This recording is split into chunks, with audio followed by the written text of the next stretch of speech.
Good afternoon and welcome everybody. There are several new faces here today with us who are here because of Professor K.T. Ravindran, but who don't know what we do, why we do it, and what we do here at the Kerala Museum. And so I thought I'll begin by giving you a quick introduction to the space. The Museum of Kerala History was a dream of the visionary philanthropist R. Madhavan Nair, an initiative of the MN Foundation, a public charitable trust. It is one amongst many philanthropic initiatives that were part of his long-term vision to create positive impact through education and outreach in the areas of the arts, heritage, and culture in Cochin. Over now a 37-year-long period as a non-governmental initiative, providing authentic learning experiences here, the museum has hosted over 500,000 visitors and ignited the minds of school children from over 5,000 schools from all over India. Since 2016, through its programs, from lectures, workshops, conversations, screenings, or performances, powered by in-house curation and collaborations, the Kerala Museum has strived to provide a vibrant platform for the arts in Kochi city. The encompassing objective being to encourage critical thinking, tolerance towards the world around us, and better citizenship. This event, organized in partnership with the Institute of Urban Designers in India, gives us an excellent opportunity to inspire and delight a transdisciplinary audience as we work collectively towards actualizing the potential of the museum as an agent of social change. In our efforts to garner support to keep this legacy for Kochi City alive, I'm delighted to announce that Muthoot Finance has come on board as our renewable energy partner via their CSR initiative to sponsor the solar panel here at the museum. The solar plant reduces the burden of cost of power that we incur to preserve the museum's modern Indian art collection. We thank Muthoot Finance for their invaluable support. I would also like to thank our chief guest, MN Foundation trustee, Dr. Venu V, for gracing this occasion. I also acknowledge the presence of MN Foundation trustees P. Narayanan and Ram Nair, and K.T. Ravindran, of course, soon. Today, as we come together to recognize and celebrate Professor K.T. Ravindran's pioneering contribution to the field of urban design in India and beyond, I wish you a very warm welcome again. I now hand over the mic to architect Tanzim Ahmed, who is MC for today. Thank you, Aditi. Good afternoon, everyone. Before we move on, a few house rules. We request the phones be switched off for the duration of the event. If you do need to move out of the hall, please do so after Professor K.T. Ravindran's presentation and before the panel discussion. Without further ado, I invite Dr. Venu V, IAS, Home Secretary, Kerala State, to address the audience.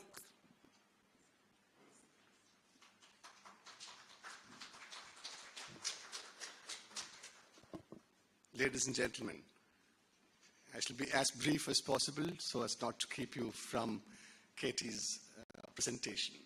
It's a great privilege for me to be here, standing before you, and speaking before Professor Ravindran. I will just talk about the first time I had my encounter with him, which probably informs much of what he's been doing and he's done across the world. 25 years ago, I was a young IAS officer tasked with this grand idea of creating a brand new destination in Kerala. It's called Bekal. Many of you might know the place. So that time I was armed with a 1,000-page document, a DPR, if you may, prepared by one of the very renowned architects of the state. And as a young officer, I was told that, look, everything is in here. Just go and do it. And I would look through the pages, and I was shocked to find that the document talked about erasing 4 villages, taking over those lands, and then transforming that into what could be called the Kerala's equivalent of Nuzadua, if many of you have gone there, or many other kinds of enclaves that house tourists and nobody else. And I was quite disturbed, but I didn't know how to move forward.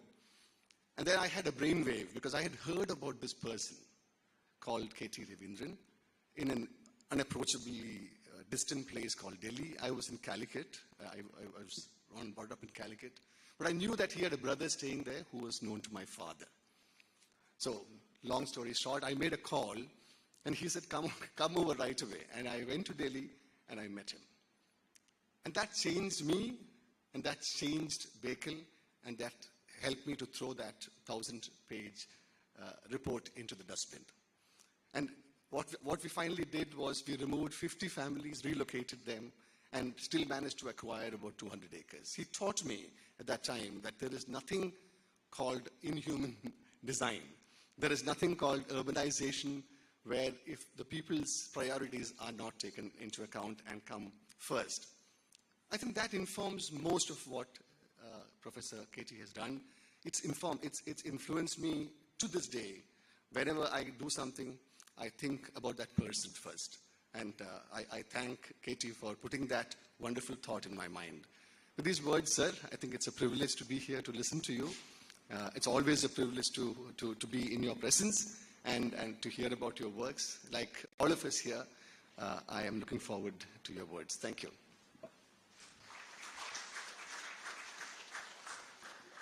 Thank you, Dr. Venu. Now, may I invite Architect Bilay Menon, Vice President, IUDI, to introduce Professor K.T. Ravindran.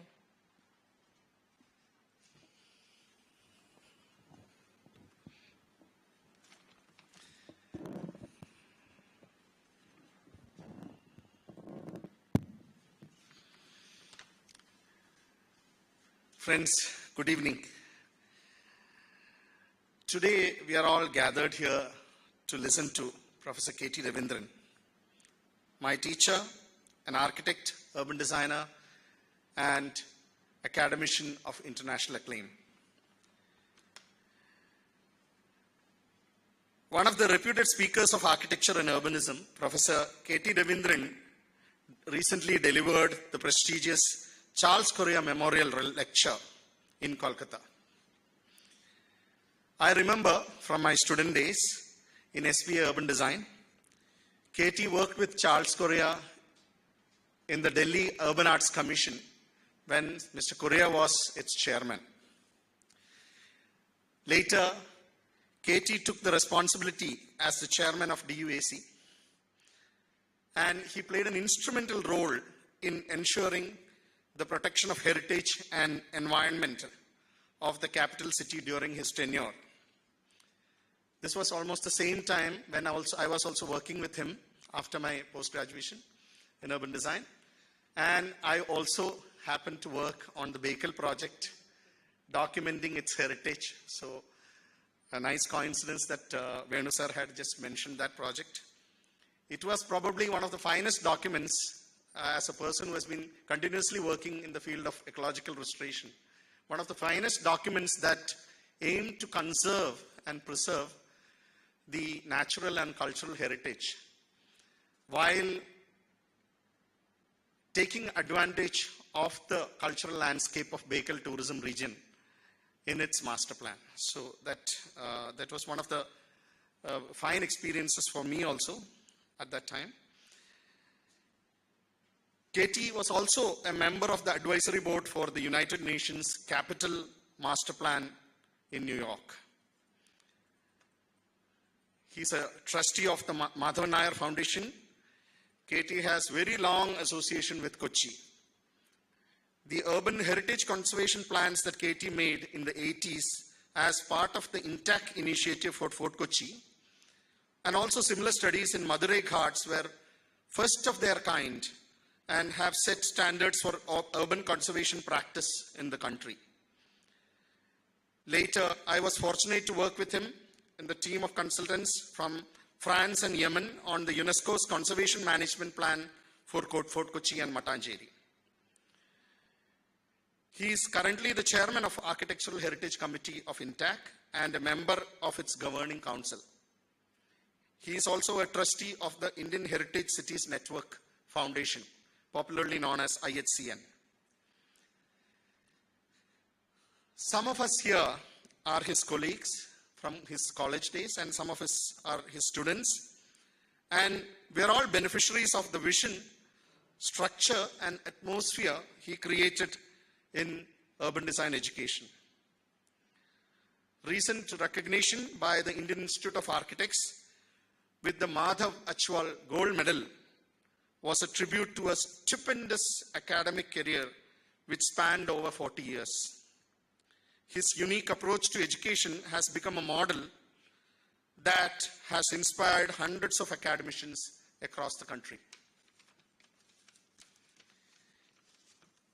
In his long tenure as head of the Department of Urban Design at School of Planning and Architecture in Delhi, and also as the founding president of Institute of Urban Designers India, he has made unparalleled contributions in advancing the urban design profession, which is a relatively new field.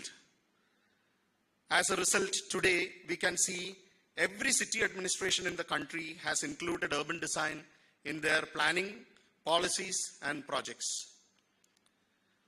Professor Ravindran's current practice includes design of greenfield cities, cultural buildings, memorials. In fact, he is designing a memorial for Justice V.R. Krishnaiyer here in Kochi, adaptive reuse and urban conservation.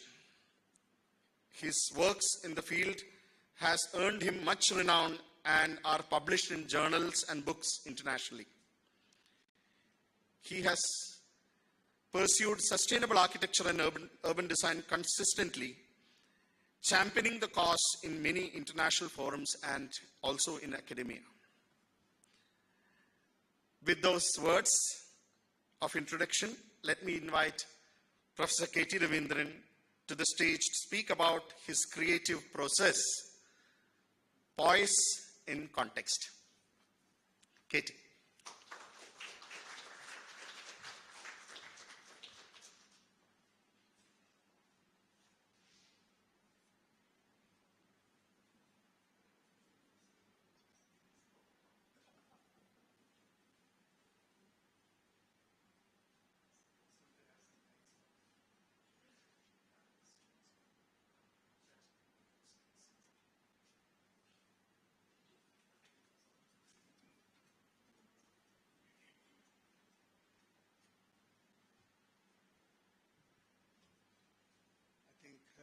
In order to hide my embarrassment, I need the lights off.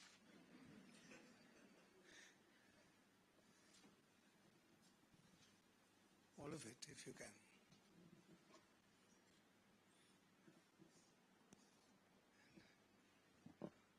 Yeah, the light is okay, but I think people won't be able to see the lower part of the slide. Is it possible to lift the frame a little bit, marginally? As much as possible.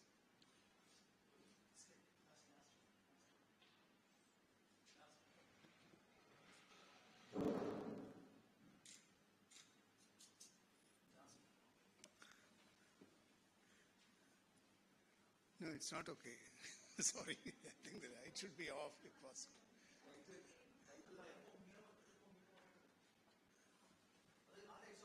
Screen pokambato. Screen. The image, can the image be lifted by 6 inches?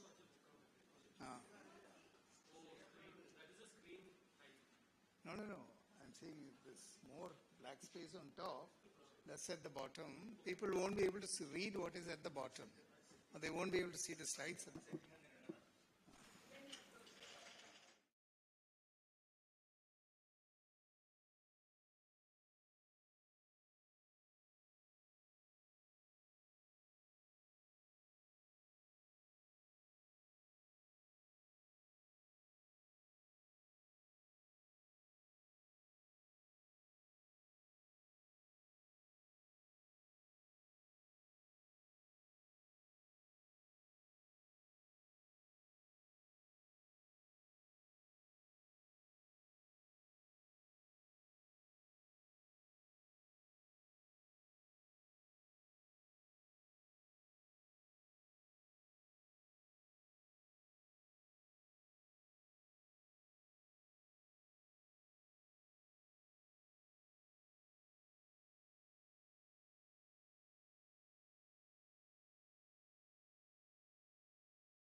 So thank you, Dr. Venu and Bile, for those very nice words that you said. Now I'll have to make a valiant effort to live up to those words. So I'll try hard. So basically what I will show you are only selected 3 projects, and some of them, 14 other projects, are in the panels there in smaller forms and with less explanation. But this word that you see on the words that you see on the screen, POISE in context, is derived from a quote from Swami Chinmayananda, who said that poise in action is yoga. Poise in action is yoga. So I thought that was a very generic and very kind of incisive statement. So I readopted that for my practice.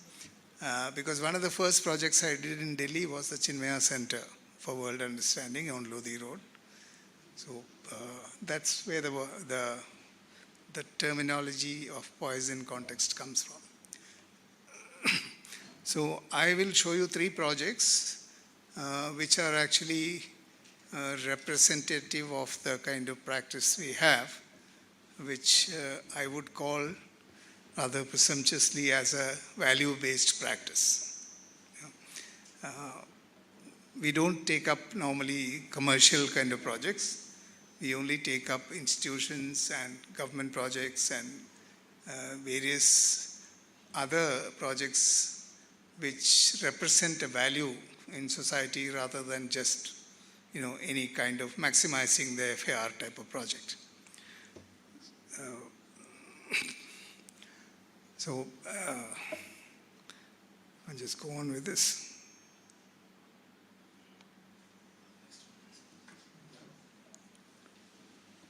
Yeah. This is like a statement about the kind of practice that we used to run. One very important point I want to make right from the beginning is that the kind of diversity of practice that one has cannot be produced by one person. The level of complexity that we have in the environment, the level of complexity we have in the financial systems, level of complexity we have in the management of projects on site, we can no more call it as one person's project. It is always collaboration, and it is always confluence of different minds coming together to create a set of ideas which then finds focus in the final building. So this is a very critical part, because it means that the responsibility for the production of architecture does not lie only in the person who owns the office. Okay? It is owned by every person, including a trainee who comes into the office to work, because everyone's opinion is considered, and we have an open channel communication all the time, which then generates a more and more complex and more diverse kind of practice. So the diversity that comes out of the office is in fact the contribution of a diverse group of people with multiple talents, different kinds of emphasis, different kind of value base and so on. But somewhere you think together. And once one is able to generate that environment for people to think together, then it is an easy flow towards realizing a building project. So that's the fundamental basis which I want to emphasize right in the beginning, that it's not, when I say it is my studio, it means I paid for the studio, nothing more than that. Yeah? Lots of people, very young, sparkling minds have contributed to the kind of work that's come out of the studio.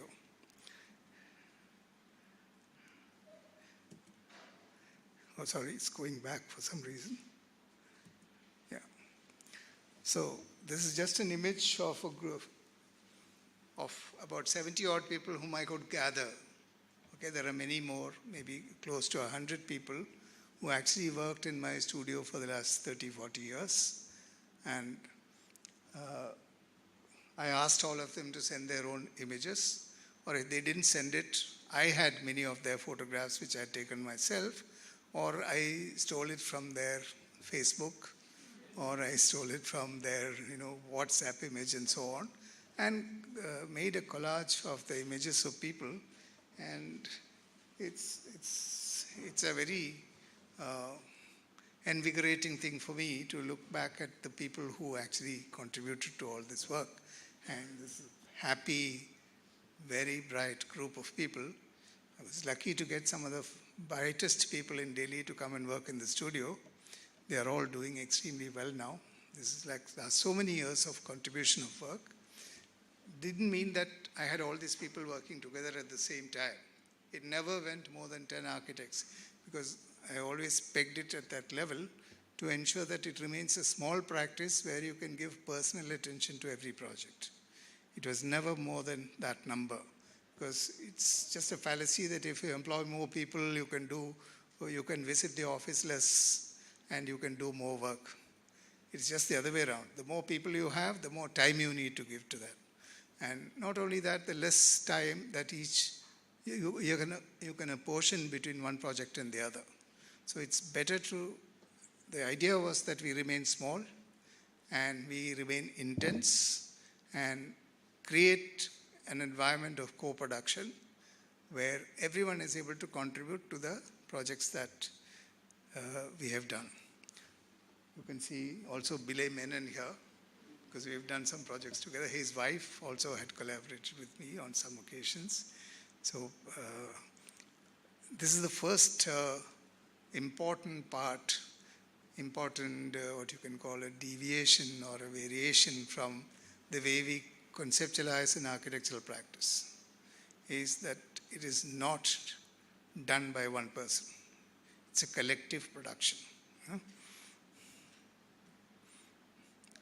So I will now show you 3 projects, each of them driven by a different kind of value. First one will be the Jawaharlal Nehru Junior College, which I did, or our studio did, in Lakshadweep Islands. Then we'll show you Rajiv Gandhi Ninevakam, which is the memorial of Rajiv Gandhi where he was assassinated in Sri Perumbudur. And then we have another cultural center called Banabhatta Antarbharati Sanskriti Kendra. Banabhatta was one of the Navaratnas of Vikramaditya's court. Bana, he's known as. He was a poet, playwright, and a kind of dramatist and so on. So it's a cultural center which is set up in a university, inside the campus of a university in his name, to actually promote various forms of art, including performing arts. So these are the 3 projects I'll show you, but on the other side you have a map of India identifying the places where our practice actually created things. Yeah? Many of them, all the ones you see in blue, are in fact projects that were done. It's scattered across the country.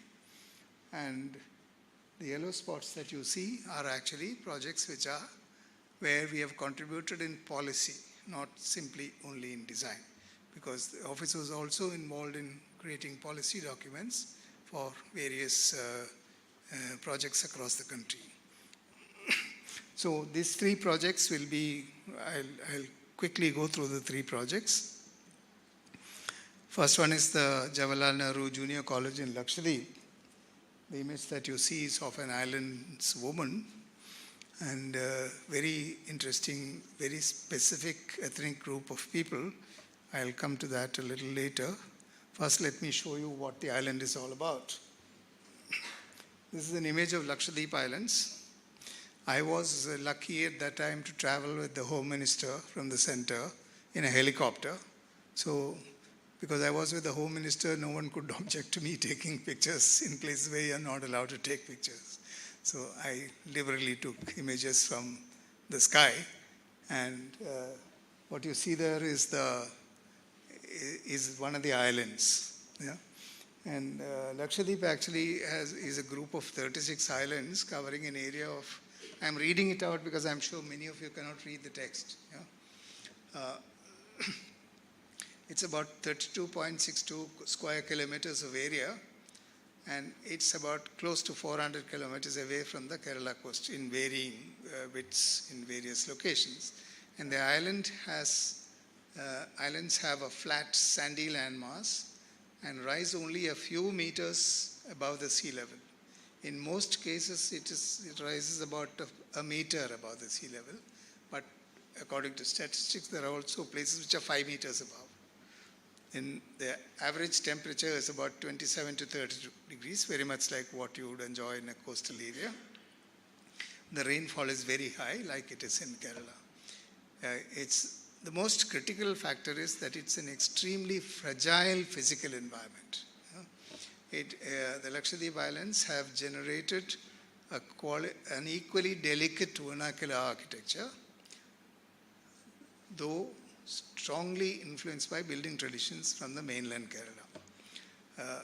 The critical thing here is the water-land balance that there is in Lakshadweep Island is perhaps the most important environmental input that one needs to consider while designing in that island.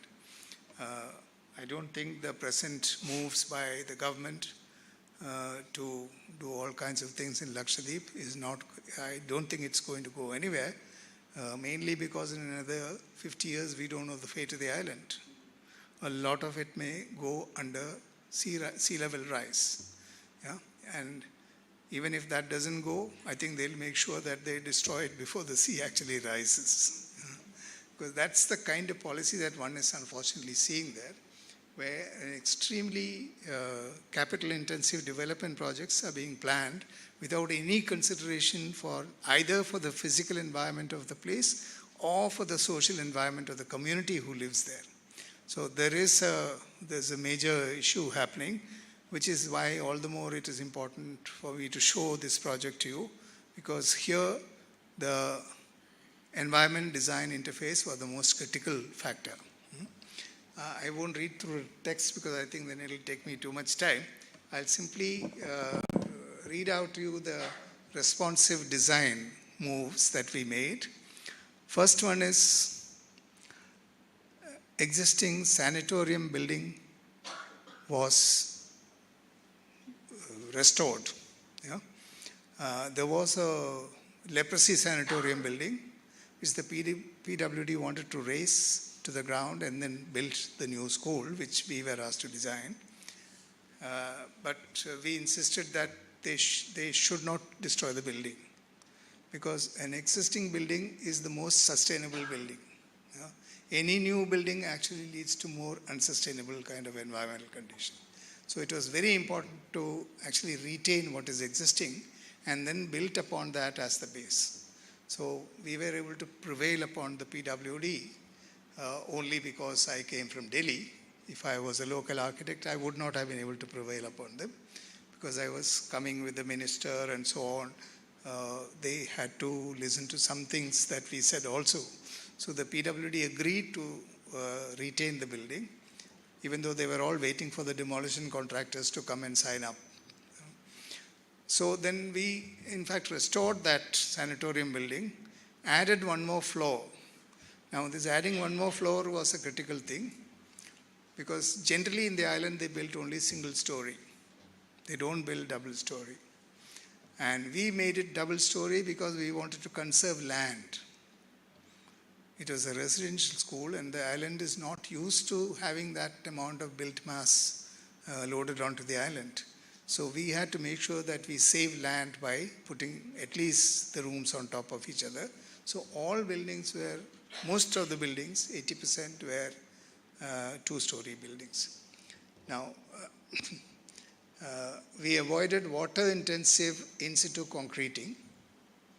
We minimized it by doing something else, which in today's term would be from some other term that is embodied energy terms and so on would be considered inappropriate, mainly because the resources, building resources in the island one was banned from exploiting it. Yeah? Because there was excessive mining of stone, which is a very soft limestone that they build with, and excessive construction of building blocks by using corals which we so beautiful corals. They are building materials there because they create like concrete blocks with them, and they use that in construction. So all this was banned because they were actually corroding the essential resources of the island. So that came in my aid also to suggest that we will do not concreting in situ because it will consume a lot of sweet water, but we'll bring in prefab lightweight concrete from all the way from Pune. We sourced it in Pune and it was shipped to the island, and we must have saved, like, I didn't make the calculations, but many liters of water for concreting. So water intensive systems were avoided, building materials were brought in from the mainland, and paving and hard surfacing was minimized. Only essential places we did paving. Otherwise, it's completely open landscape because there is what you call the the image that you see is of a sweetwater lens, which is below the limestone layer, which by magic remains uncontaminated by seawater. So that is sweet water which the islanders can extract for drinking and bathing and so on. Otherwise, if there is a incursion of the salt water from the sea into the sweetwater lens, the entire island's water would be contaminated and they'll have to abandon the island. Nothing short of that, because it's not possible to live there anymore. So it's very fragile environment. So water extraction and water use had to be very carefully planned in the construction process. Then 2 parallel water systems were involved. Salt water was used for all the flushing and all that, and the sweeter water was used for both from underground as well as from harvesting. Because when you're harvesting water, you're actually also harvesting, the ground is naturally harvesting that water. You're depriving the ground of harvested water when you're harvesting it yourself. So it was a kind of a balance that had to be struck between replenishing the lens and using that water for sweet water for different purposes. Now, treated sewage was not permitted into the soil strata at all, subsoil strata. Then buildings were located to save every tree. Not a single tree was cut. We in fact had to go and plot the buildings in between the tree.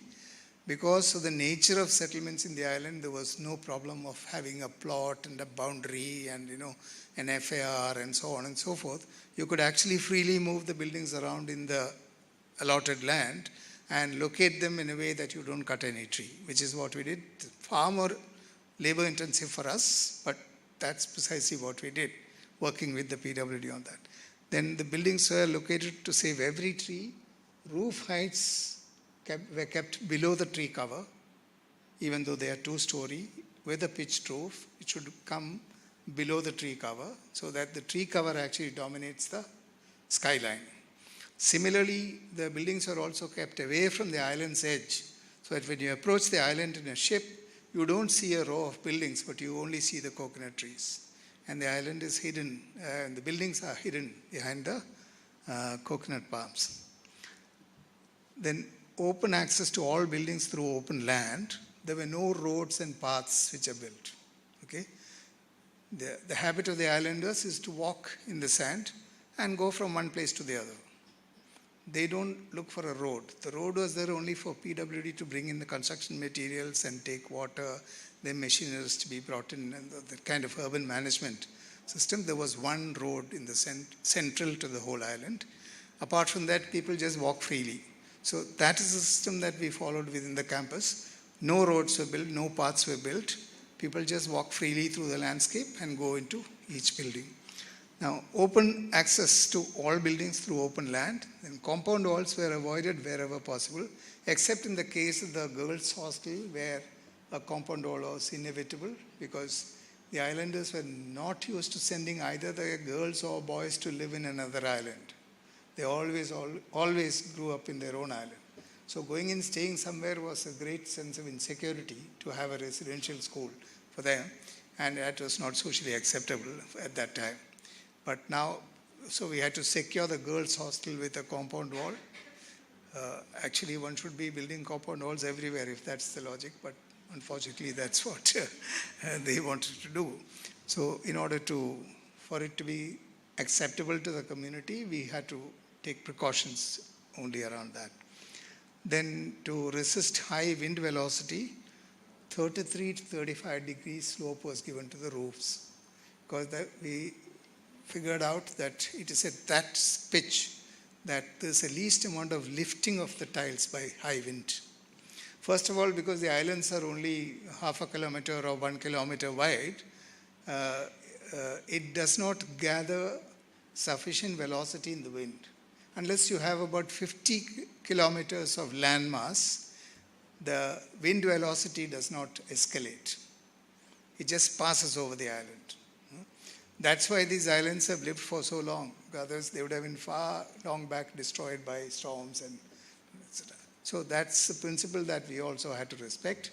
And we ensured that when there is a high wind, the tile slopes will be such that they won't get dislocated. So these are a few of the factors which actually led to the principles of design that we followed in this place. Now, I'll just quickly read this. They're just points about the social environment of the place. They're very ancient people, matrilineal Muslims, almost from the inception of Islam. Okay? It is said that the population originally settled when Cheraman Perumal moved across to go to Mecca, and some shipwrecked people actually settled there, and that's how the population began. And subsequently, when Islam came into Kerala coast, these people also got converted. Then they speak a form of archaic Malayalam, not the kind of Malayalam that we speak. There's Tamil words mixed, and there are some other words which we can't follow. It's part of their language. And nearly 1400 years of continuous history, living amidst the spirits of their ancestors. They have great beliefs in spirits, because their ancestors are buried in that same land where they're living. Thank you. Thank you. Ancestors are right below, right there in that same soil. Yeah? So in the night, they cover up their windows with, coconut leaf screens and etc. So the spirits won't come inside the house in the night. Only when it's raining, they sleep inside the house. Otherwise, they live and sleep outside, because they are scared of the spirits inside the house. Yeah? So it's a very interesting belief system, which finds its resonance in the way they use the internal spaces. People spend most of the time outdoors. Then they are fishing, trading, and seafaring people with very intelligent, wind-swept faces. Moving into modern education nowadays, many of them are studying engineering, medicine, and so on. And fragile, it has a very fragile ecology, as I described. It has only white sand, no soil. Okay? So there's no diversity of vegetation.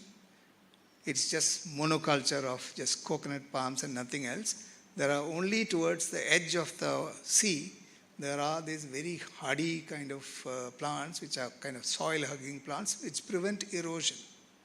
And that's the only vegetation that will survive in that location.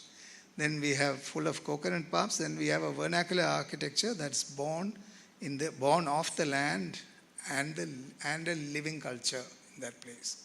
So these are all the kind of ingredients that you had as design resource, this nature of this place, both social and physical environment. I think I'll have to move a little faster because I'm taking a lot of time. So just images of some of the faces of the islanders. I think it's very important to see those faces, because they are not the normal kind of people that you see in mainland. They are very different. They have a very different kind of expression on their face. Yeah? And the stone blocks that you see there are actually the limestone blocks with which they built their buildings. They construct it themselves. They don't have labor coming from outside and so on. They build it themselves. So it's purely a vernacular form of construction. So this shows the layout of the place that we made. Buildings are scattered within the trees. Some trees are inside the courtyard, some are outside, and the buildings are adjusted in such a way that they are able to kind of almost like dance with the landscape and not line up like in a military parade in a line. Yeah? So, and buildings are actually located in the open landscape without compound walls, roads, or even paved paths to protect the contiguous visual character of the land. So, in other words, the nature of the land itself gives you a solution as to how to organize entries, exits, etc., and how movement between these entry exits can be organized by people themselves freely in the open land. Only the girls' hostel, of course, had this one. So the plan that you see here is of the hostels. There were two sites, two locations where we organized the buildings. This side has largely the boys' hostel and the other related buildings in it. Whereas on the other side, we have the girls' hostels. What you see here is the girls' hostel, and it has a compound wall and a defined entry because that was socially required to do so. And the architectural expression is very direct and egoless, bringing the culture-specific design to the threshold of acceptability of the island's fragile social fabric. In other words, the nature of the building has to be one which is socially acceptable nature.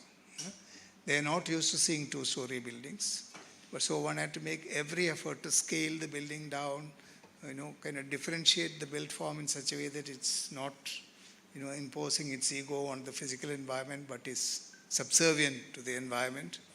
And the building must look like it has always been there. That is one of the criteria with which it was done. So that it doesn't look like a new building thrust upon the island, but it looks like it's part of the island's already living culture. And I'm happy to say that now people are very proud of this campus and they've maintained it extremely well. It's like 30 years old. I show you an image of sorry. Oh, I'm not able to go back on it. Why does one go back?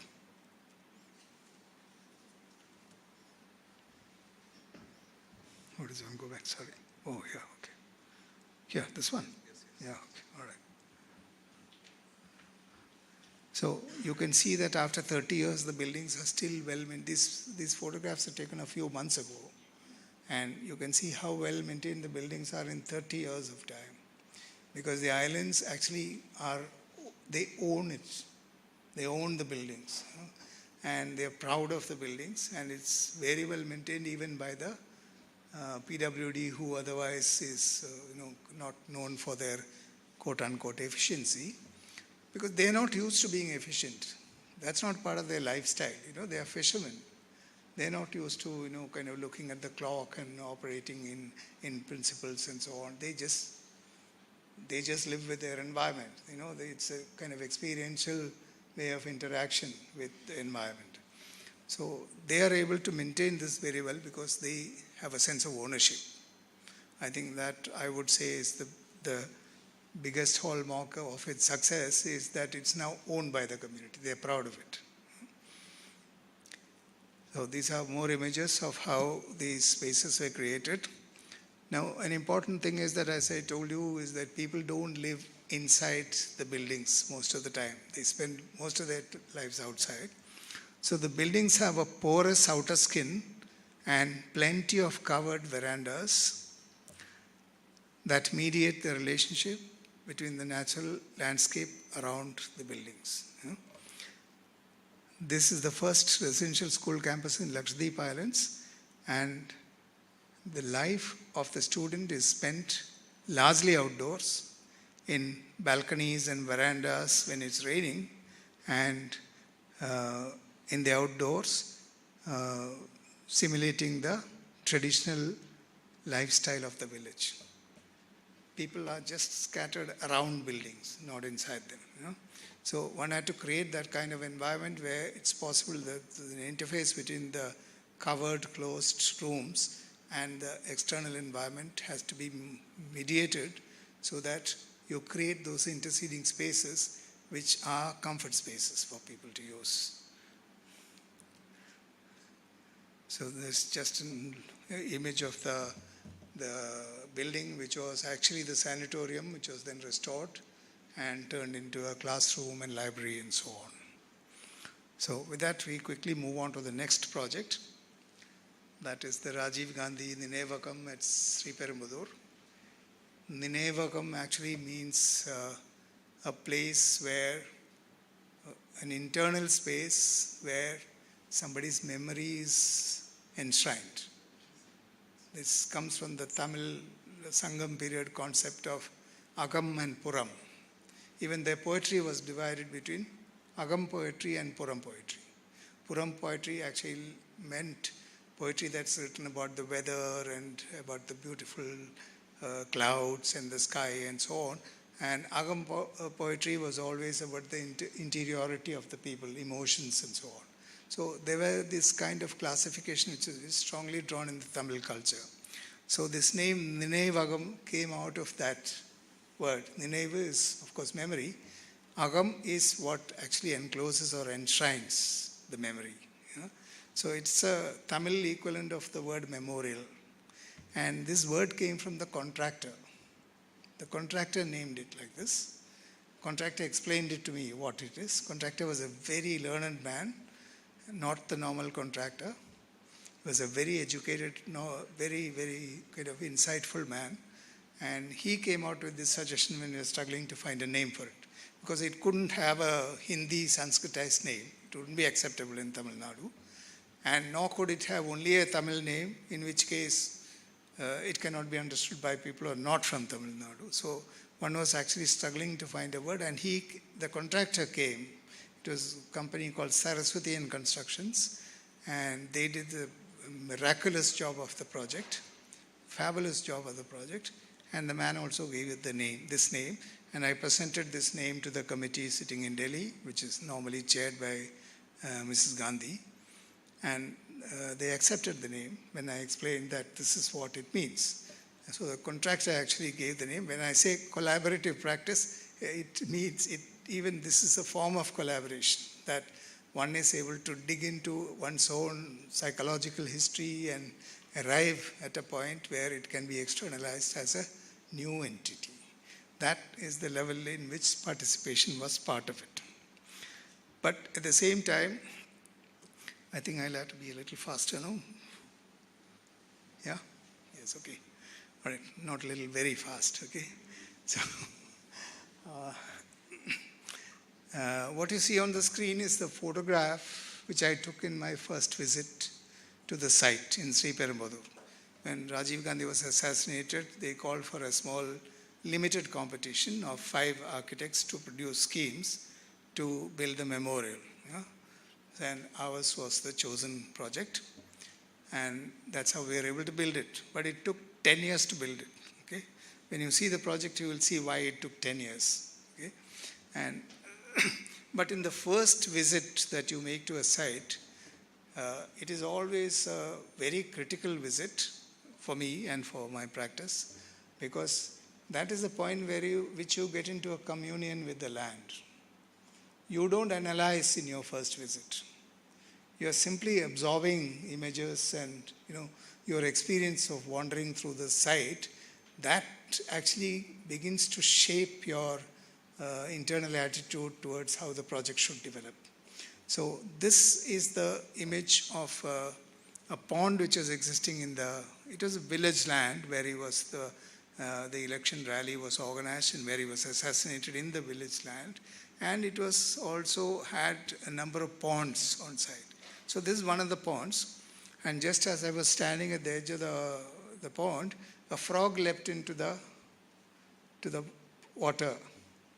And you can see the reverberation of the waves inside the water when the frog jumped into it. And I recalled a poem which I had read. I am not telling a story. This is a fact. This is what really happened. I know it looks like a post-design constructed story, but it really is not that. This is the real story that I used to read and reread this man called Basho, who was a 13th century Japanese haiku poet. Yeah? There was a small book he wrote called The Narrow Road to the Long North, to the North. Yeah? And in that book was full of these haiku poems. And one of them was about the frog leaping into the water. Yeah? So what struck me when I saw that happen was the connect between Basho's poem and the site. Yeah? So it says, breaking the silence of an ancient pond, a frog jumped into the water, a deep resonance. He doesn't explain anything at all. He just leaves it at resonance. So that resonance is what actually then grew into the project. And the character, the physical character, the program, and also the final experiential character of the place actually grew out of that idea of that resonance. So this is the transparency and the luminosity of this pond which actually informed the way we conceptualized the whole project. I am not exaggerating, I am not telling you a story. Let me repeat again. This is the real thing. We share this in the studio. I project these images of the site in the studio, and all 10, 12 of us sit around and we discuss and we kind of internalize the images that we see. Then it gives rise to the program. So, it is this image which actually informed the project. First decision was that we will not have a roof on the memorial. Okay, it will be an open to sky memorial. Yeah? Because you cannot build a roof over something like this. You cannot enclose it. You have to allow it to flow. Yeah? You have to allow the waves to actually move, laterally into the system, into the community. So these are more hard nuts about how the program was developed. So the site becomes the most important context, because the manner in which you communion with the site, not how you analyze it. In the second visit, in the third visit, you measure, you analyze, you cut up the site, you use geometric measures to find the angles of the corners. You do all kinds of things. But in the first visit is a one-to-one communion. And that provides the qualitative content into the whole project. Now, here are a few images of, one was the site, and the little shed-like thing that you see on top is actually the place where his head was found. Yeah? His body was kind of scattered in the whole land, and it was all blood spilled all over the place. 16 other people also died with him. Yeah? Okay, not only just one person. But his head was found in this one spot, and that spot became what we call the point from where the rest of the organization of the site took place. So central government funded the project, and the state government gave the land. They gave 12 acres of land, and to build a memorial. So what we call the spot is the center where you see the soil in which Rajiv Gandhi's blood was mixed. Okay, so the first response was that let's not cover this land. Let this land be in touch with the sky all the time. Let's not cover anything here. So that the area was demarcated, and that became the central spot. Yeah?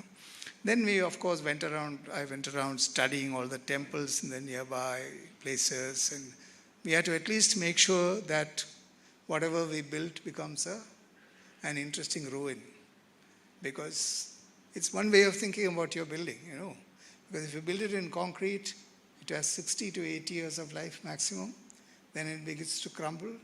And I tell you, bad concrete, ruined concrete looks really horrendous. It doesn't look like a pretty ruin. Yeah? Whereas when you see a temple that's in ruin, or when you see an old building which is built with lime and stone as a ruin, you can see that in its ruinous condition, it has a dignity to itself. Yeah? So the idea was that if you want to build like timelessly, like the neighboring Tamil Nadu towns have all built, Tamil Nadu is like scattered with fabulously built temples. Yeah? So there's any amount of inspiration that you can draw from there. So the idea was then we built something that is what has been in our architectural parlance called timeless architecture. In fact, that means an architecture which even as a ruin would maintain its dignity. So that's one great source for us to take from. Then, of course, you have the Mahabalipuram's great bas-relief, which became the direct input into the memorial. You have Ramanujam, Srinivas Ramanujam, who was a mathematician. He also lived not far away from this place. So there's a mathematical genius that is embedded in the Tamil people. Yeah? That's why they are still dominating, along with the Telugus, who also have it in equal measure, that deep sense of mathematics in them, that they are able to literally rule the world of the electronics, because they have that deep sense of mathematics. They understand systems. Mathematics is nothing but systems. You know? So they have that deep understanding of systems, and which should become then an important component into the project. Then we have some images of the kind of people who visit the memorial. Even when there was nothing there, thousands of people used to come there to visit the memorial. And they are actually, just normal Tamil farmer kind of people whose aesthetic was like quite different from what you see in other locations. Then the other important thing was that the sense of scale which the Tamils have. Tamils have a great sense of scale. They love scale. You go to Chennai, you will find cinema hoardings which are like kind of touching the sky, because they love that scale. There's a drama in that scale. Yeah? And when they have a political meeting, they gather in lakhs and lakhs of people gather on the Marina Beach. They cut their finger and they put Rakta Tilak on themselves.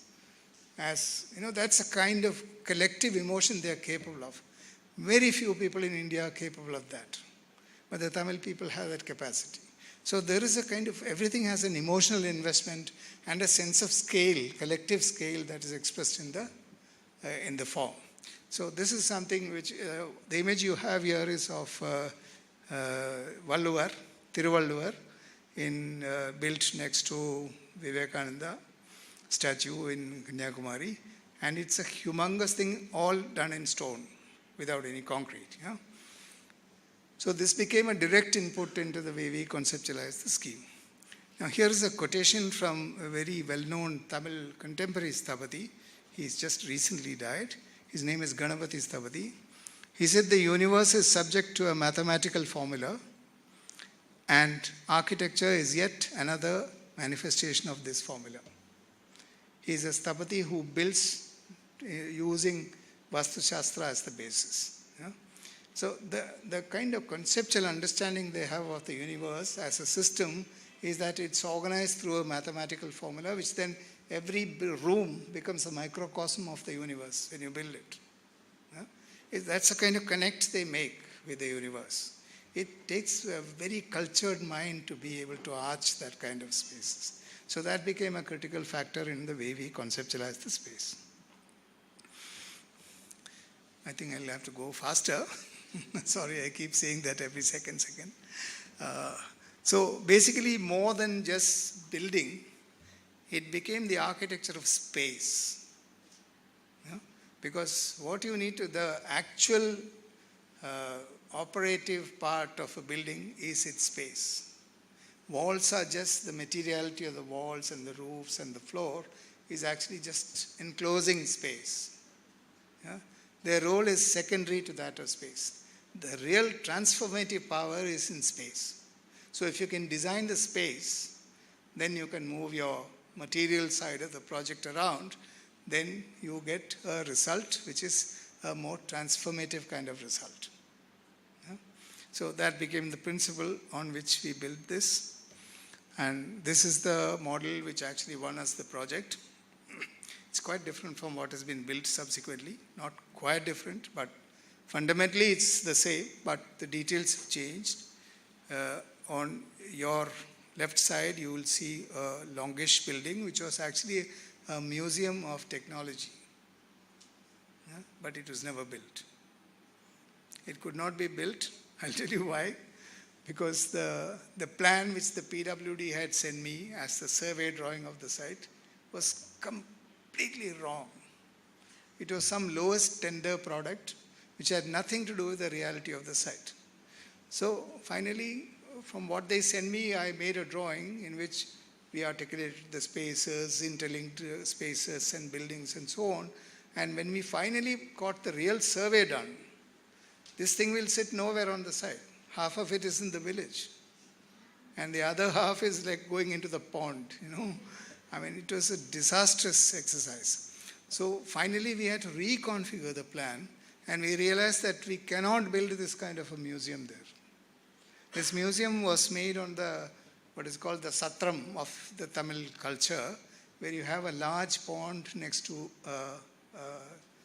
a temple and places of rest all around it built in stone. Big colonnades in which pilgrims come and take rest.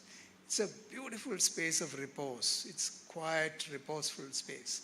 So that was the model on which the whole museum was conceived. But we had to abandon the museum because the site just wouldn't go anywhere near. The site plan was so completely different, totally different. So we had to abandon that. And then, of course, along with that also comes political changes, which progressively makes you abandon more and more things. But anyway, we were able to build the Mail Memorial. And so the manner in which you interpret context, the manner in which you excavate ideas from the environment is what actually can contribute more substantially to your programming for the project. So the program was entirely informed by that. Finally, what you see here became something like this. Yeah? That is, the spot where his head was found is a fixed point. Then there was the temple Shikhara in Sri Perambudur, which was built in the 11th century by Sri Ramanujacharya. That 11th century temple Shikhara became the connect between the spot and the temple town. So that it belongs to that town in some way. And that line remained the ordering principle of the project. And the whole configuration was done, configuration of columns, etc., was done around around the spot, but in an oval shape, because an oval, unlike a circle, has a direction. It has two center points, two circles intercept to create an oval, and that oval has a directionality, which then gives me the opportunity to connect the temple Shikhara in one direction. So the oval was aligned in that direction. And it had only one small building, which was the facility center, where you had the toilet and a little office and so on, which is what you see at the bottom. And what the images that you see is from behind the facility building. The sketch that you see here was, it is not built. That's why it is still a sketch. The sketch was done in such a way, we took a long time to do the sketch, because the sketch must look like an idea and not like a building. So it had to actually vanish within its own context. So that's what we attempted in this. This was going to be the Pan-Mathematical Research Center.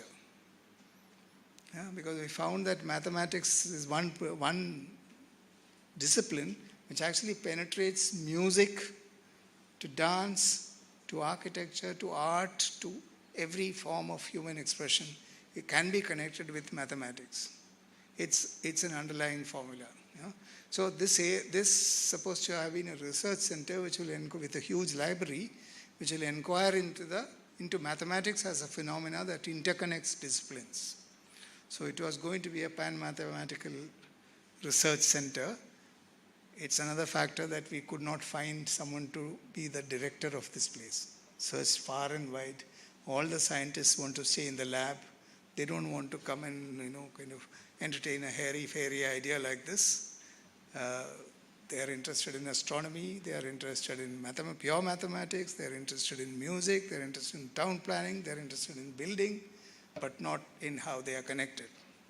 So it was quite tough to find a son. But anyway, as political fortunes turned, this part never got built. Okay, so the monument was conceived in two parts. One was the passive side of the monument, which is a reflective side, which got built, luckily. And the other was the active side, where this Pan-Mathematical Research Center and the scholars and a huge library with a triangular solar paneled roof. Mind you, this is 25 years back, never got built. So I wish it was built now. At least it would have been the first solar paneled roof in the country at that time. But it was never built. So the project was actually realized through the CPWD. The CPWD built it. And I tell you, they did a miraculous job of construction. If everyone thinks that the PWD cannot do a good job, you're mistaken. They can do a damn good job, provided they get the right orders from the right places. Otherwise, they won't do it. You just have to make sure that they want to be right and they are involved in the project. And what they have done is nothing short of a miracle. I'll show you the project in a short while. And it was funded by the central government, and there was an apex committee, advisory committee type of thing in Delhi, which was the most difficult part for me to deal with. I always talk about egoless architecture and architect's ego is set aside and so on. But man, you are really tested in such committees because everyone thinks that he or she is a designer, and they know better than you. And they are in a position to make decisions. You have to listen to them. Otherwise, you quit the project. Okay? You have only two options. Either you take what they say, you try your best to convince, but it doesn't work. Because if you think your ego is big, there are bigger ones in Delhi. And there's no way you can actually deal with it. Anyway, the main project was built entirely in stone and lime. No concrete, no steel at all. Okay, the entire project of about 6 acres or so that we developed, everything was done in stone and lime. And we had something like 300 artisans working at a time on the site, 300 stone masons working at the site, under a sthapati, not under me. A sthapati was our main collaborator. We had 3 main collaborators, art collaborators. One was Mr. A. Ramachandran, who was from Kerala, from Trivandrum. He gave many drawings many small drawings, which our office then converted into a geometric, the second phase of inquiry. It's not just the intuitive side, but you have to turn that intuitive thing into a workable, buildable entity. That means you need to geometricize, you have to mathematize it in such a way that it's buildable. And you can call for tender and get it done. That's a tough job to do. It's just not enough if you're just artistic. You need much more than that. And I had a fabulous team of people who worked on this, and they were able to convert that. So stone was quarried from all over the other states. They were brought to the site, and every stage the stone was worshipped by the artisans. When it's being loaded, when it's taken out of the ground, it's worshipped. When it's loaded onto the truck, it is worshipped. When the truck crosses, before crossing the river, the truck and the stones will be worshipped. After crossing the river, it will be worshipped. Like this, there are 20 different places where they worship the stone. So by the time it reaches the site, it's a sacred entity which actually comes into the site. And these artisans, Tamil artisans, have got fantastic skills. Even now, what they did 500 years ago, 1,000 years ago, they can still do now. Yeah? And they did a marvelous job of the building. I'll just move on very quickly.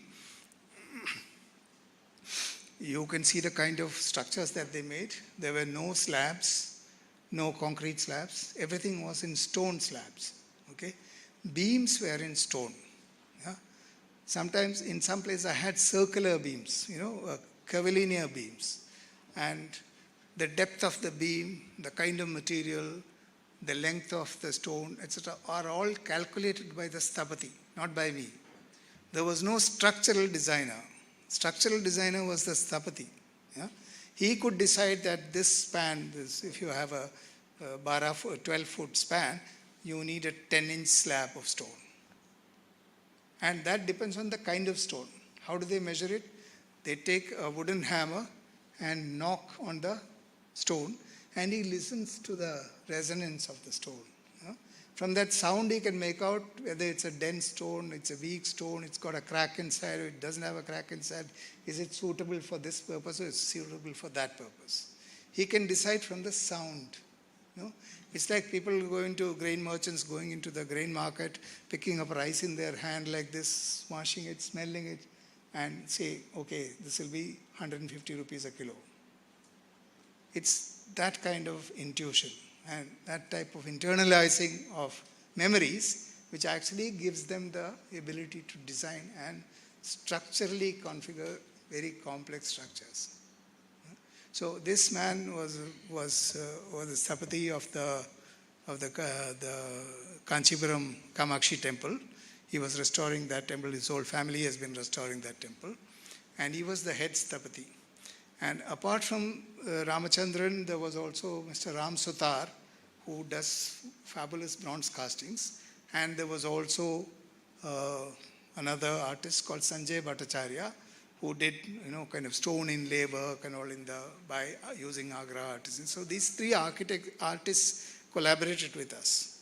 Apart from that, our main collaborator and our guide and our philosopher was this sthapati. Humble little man who's wearing a dhoti and a starched white shirt. He comes into the site and he stands like this to me. Yeah? But the man is handling 25 times more expensive work than I am handling. Yeah? He's building temples all around the world. He's a very wealthy man and he's extremely talented and he knows his job. But he is so humble when he comes to the site. I'm not saying this as a romanticized thing. Yeah? He was a very humble man.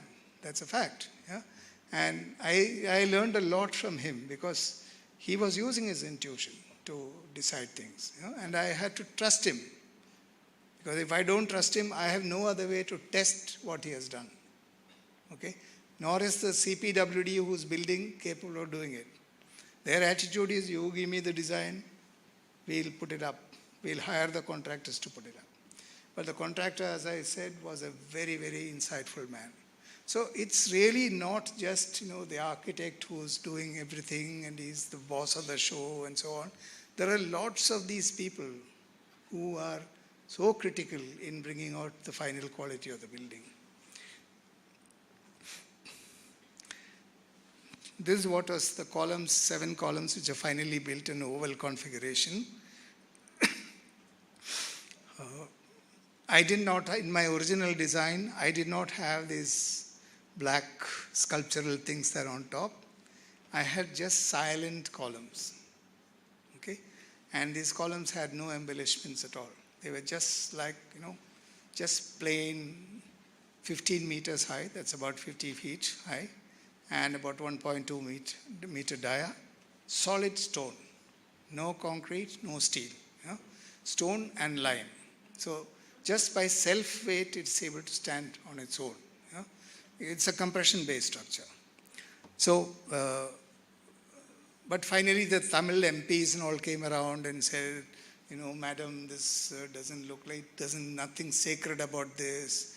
A sacred thing should have a head and a foot. Where is the head in this? Where is the foot? Massive cultural difference between my perceptions and theirs. Yeah? But if they want it that way, they have it that way. because it's not my project, it's everybody's project, it's these people's project. It's the most important symbol for the Congress party in Tamil Nadu.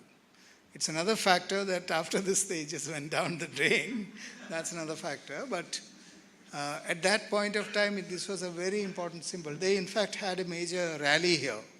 And in order to accommodate that rally, unfortunately our landscape architect, Professor Shahir, closed all the ponds. Because otherwise they were scared that these congressmen will go and fall into the pond. So they have to be closed. So they closed the ponds. I was dead against the closing of the ponds. Because I had also in my original report brought out a 1916 map of showing how this ponding system in this whole area called Tonde Mandalam is actually what is preventing flooding in Chennai. And I had written in my report, I am not joking, I had written in my report 25 years ago that if you close these ponds, there will be floods in Chennai. And one of the main reasons why Chennai flooded is because they fooled around with these ponds all over, not only in our site. Our site was only a small thing with 3-4 little ponds.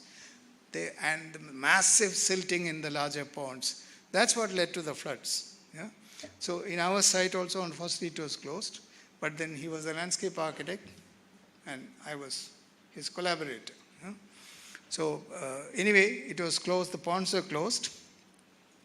And this is the kind of landscape that we finally got, where you have these columns carrying, originally the columns are representing 7 principles of Rajiv Gandhi's, around which Rajiv Gandhi lived his life, according to the people who Kapila Vatsyayan, I think, was the main person who conceptualized it. And that is what was represented by the 7 columns. But then they hoisted all these things on top, which were built which are taken from the Vedas and built by Ram Sutar in his studio in Delhi. Each one is like, 6 tons, 7 tons in weight. They were transported back to the site and erected on top of this. And erecting on top of this was a very, very tough task. We had to invite a traditional, quote-unquote, tribe of people from Kerala who have traditionally, right from the 500 years back from the Portuguese time onwards, been loading and unloading in ships, kalasas, who could then precisely place this heavy stuff on top of so we had to hire them. And fortunately, the CPWD specifications had this group of skilled labor as part of the schedule. So we could call them, and they came and placed them on top. Another form of strange from nowhere, this group of people came and they collaborated with the project. And till now, these things have not fallen. They are still sitting there. I don't know how long it will do so. This is the,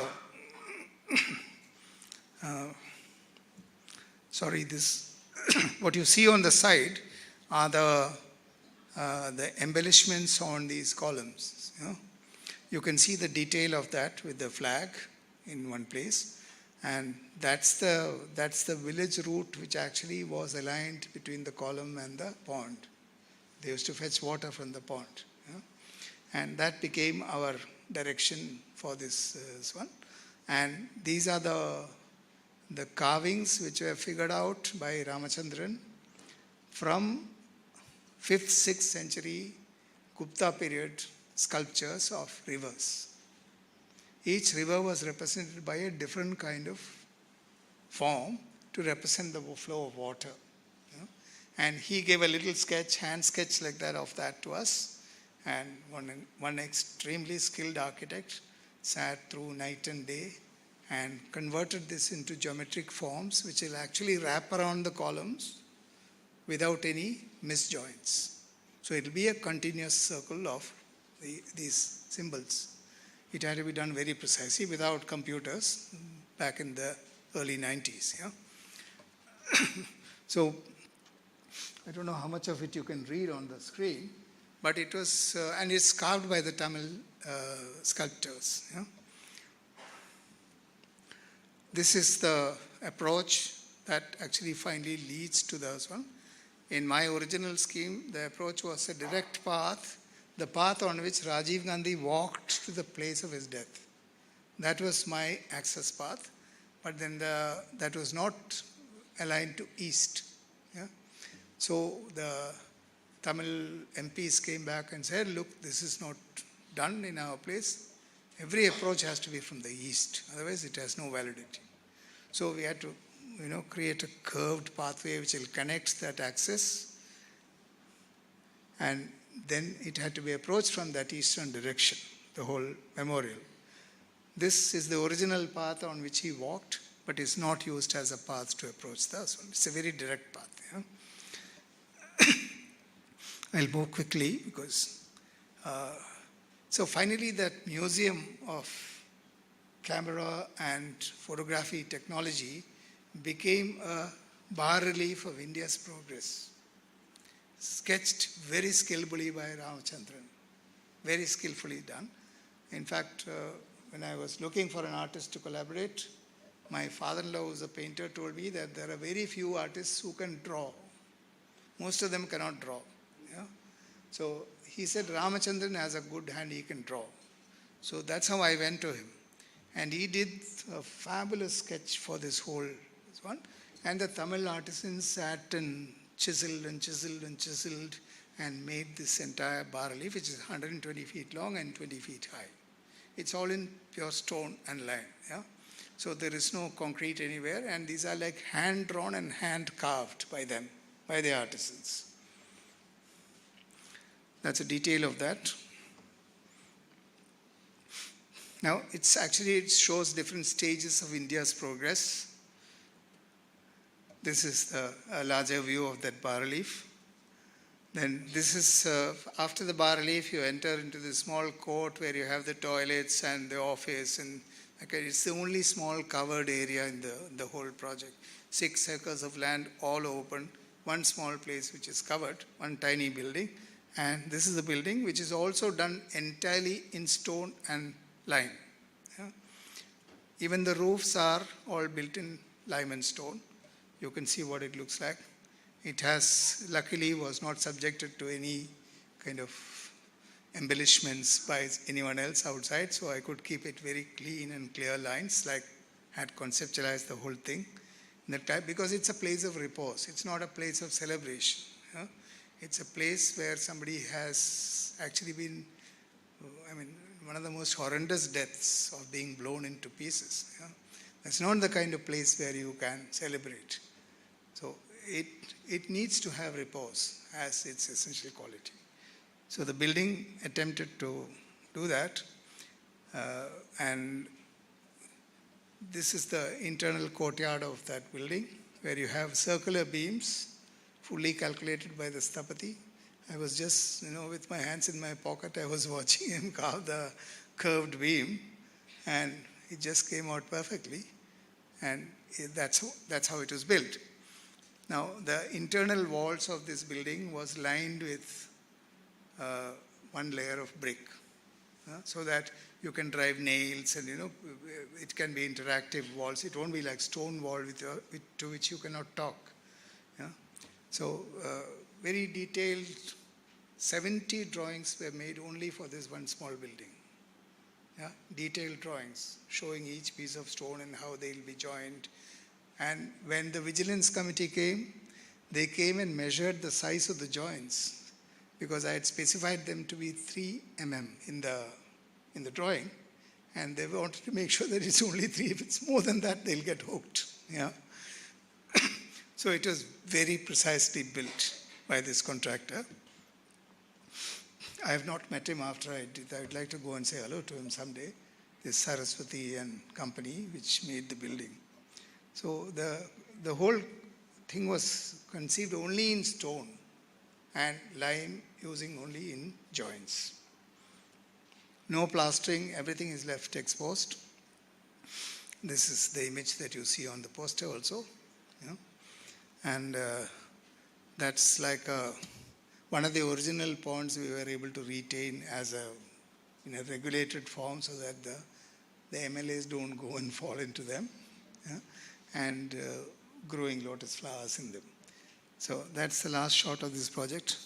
How much time do I have, Aditi? Out of time already. All right. Yeah, okay, and I'll very quickly run through the next project, the last one.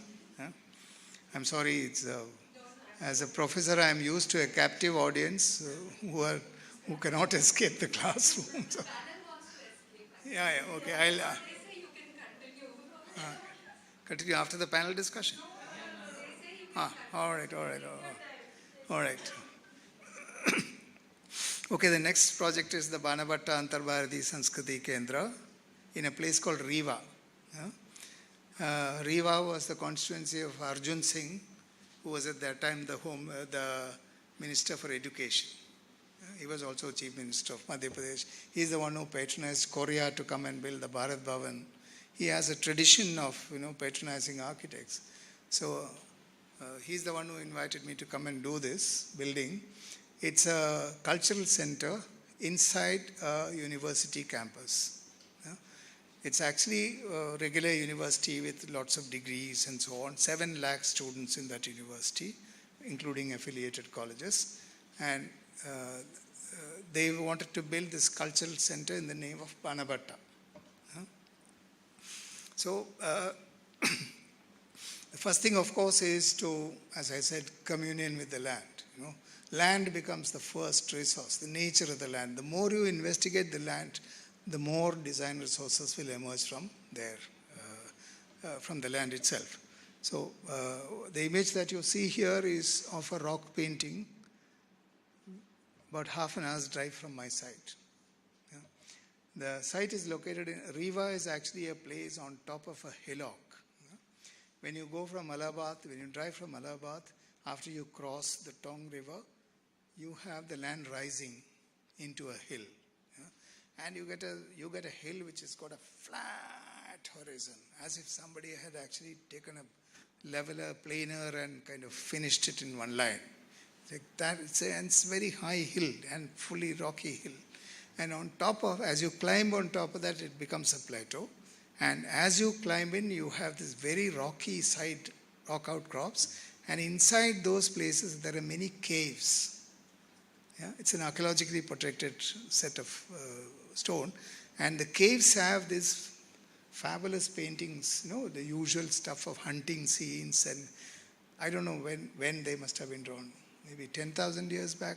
I don't know how many years back. And it has, some of them has got some Buddhist references because there are some stupas also on the rock. Yeah?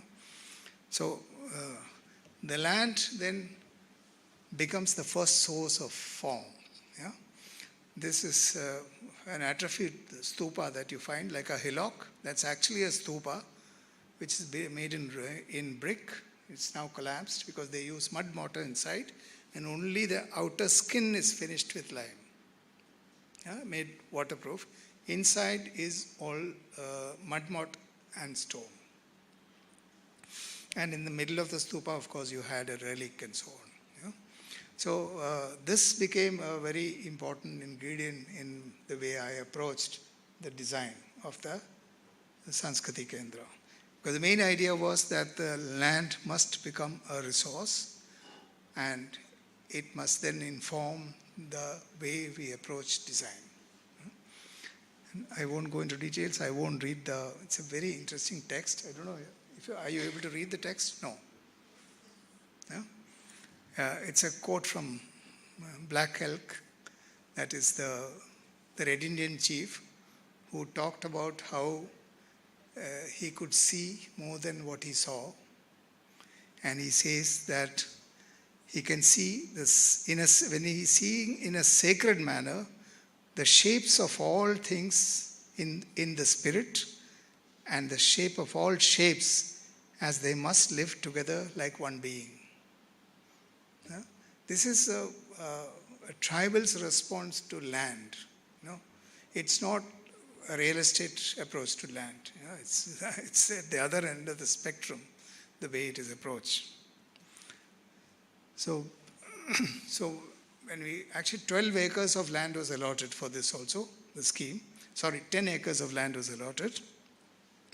And the tribals who lived around Riva town, Riva is a small town surrounded by very, very depressed economy. Yeah. Hardly anything to eat kind of people in the villages, very dry land, rocky land and so on. And the tribals come and tie a thread on one of the trees on our site. That's the image that you see here, the big image, where they're already connecting with the site in a sacred manner. Yeah. So that became an important input for me to realize that it's not enough if I look at the university and their brief. I need to go beyond the university's brief and connect with the people who are emotionally connected to this land. So an image that you have on top is one of the drawings from inside the caves. And interestingly, all the caves which had paintings were looking towards the east. Yeah? All the east-facing caves were occupied. People are living inside it. I don't know why, okay? I don't think there was anything called Vastu at that time when they did these cave paintings, because these are really very, very primordial drawings. You know, they are not what you call cultured, cultivated, good taste of drawing.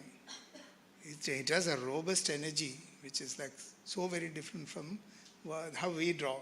More or less like a child draws something very close to it. But there's more energy in these drawings than a child's drawing, because it's from lived experience that these drawings come out. So it also had, the area also has a lot of Buddhist sites. And the driving principles that came out was that intercommunal equity is a central value in the contemporary progressive mindset. The spontaneous power of tribal art and the studied intensity of the classical, both are brought together in an interactive relationship. There is a certain kind of energy that you find in the classical art, in the tribal art, and there is a kind of studied, cultivated finesse that you find in the classical arts. So a cultural center needs to embody both these simultaneously. Yeah? And I won't go into more details. This is about the town. Yeah, I'll brush past this very fast. The Riva town is actually a small principality. There's a king and so on there. There's a palace, and Arjun Singh is part of that whole Thakur lobby there. And a lot of resources came from the character of this town. Then we have the site itself as a resource. Yeah. So the first encounter, as I said, is a communion encounter. And there, when you spend time alone on the site, without, 5 engineers following you and the vice chancellor in his safari suit, addressing people and so on. When you don't have all that, there is another level at which you can connect with land, and the site.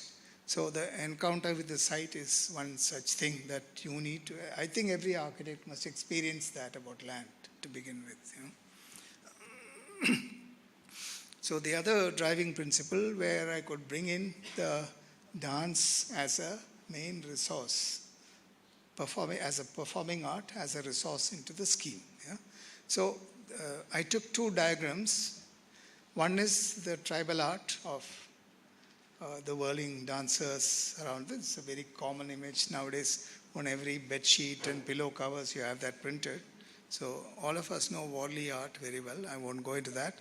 And the other is a very interesting diagram of a dancer called Ram Gopal. Ram Gopal was a Bharatanatyam dancer who lived in 30s and 40s. And he was a classical dancer. He lived in Sri Lanka.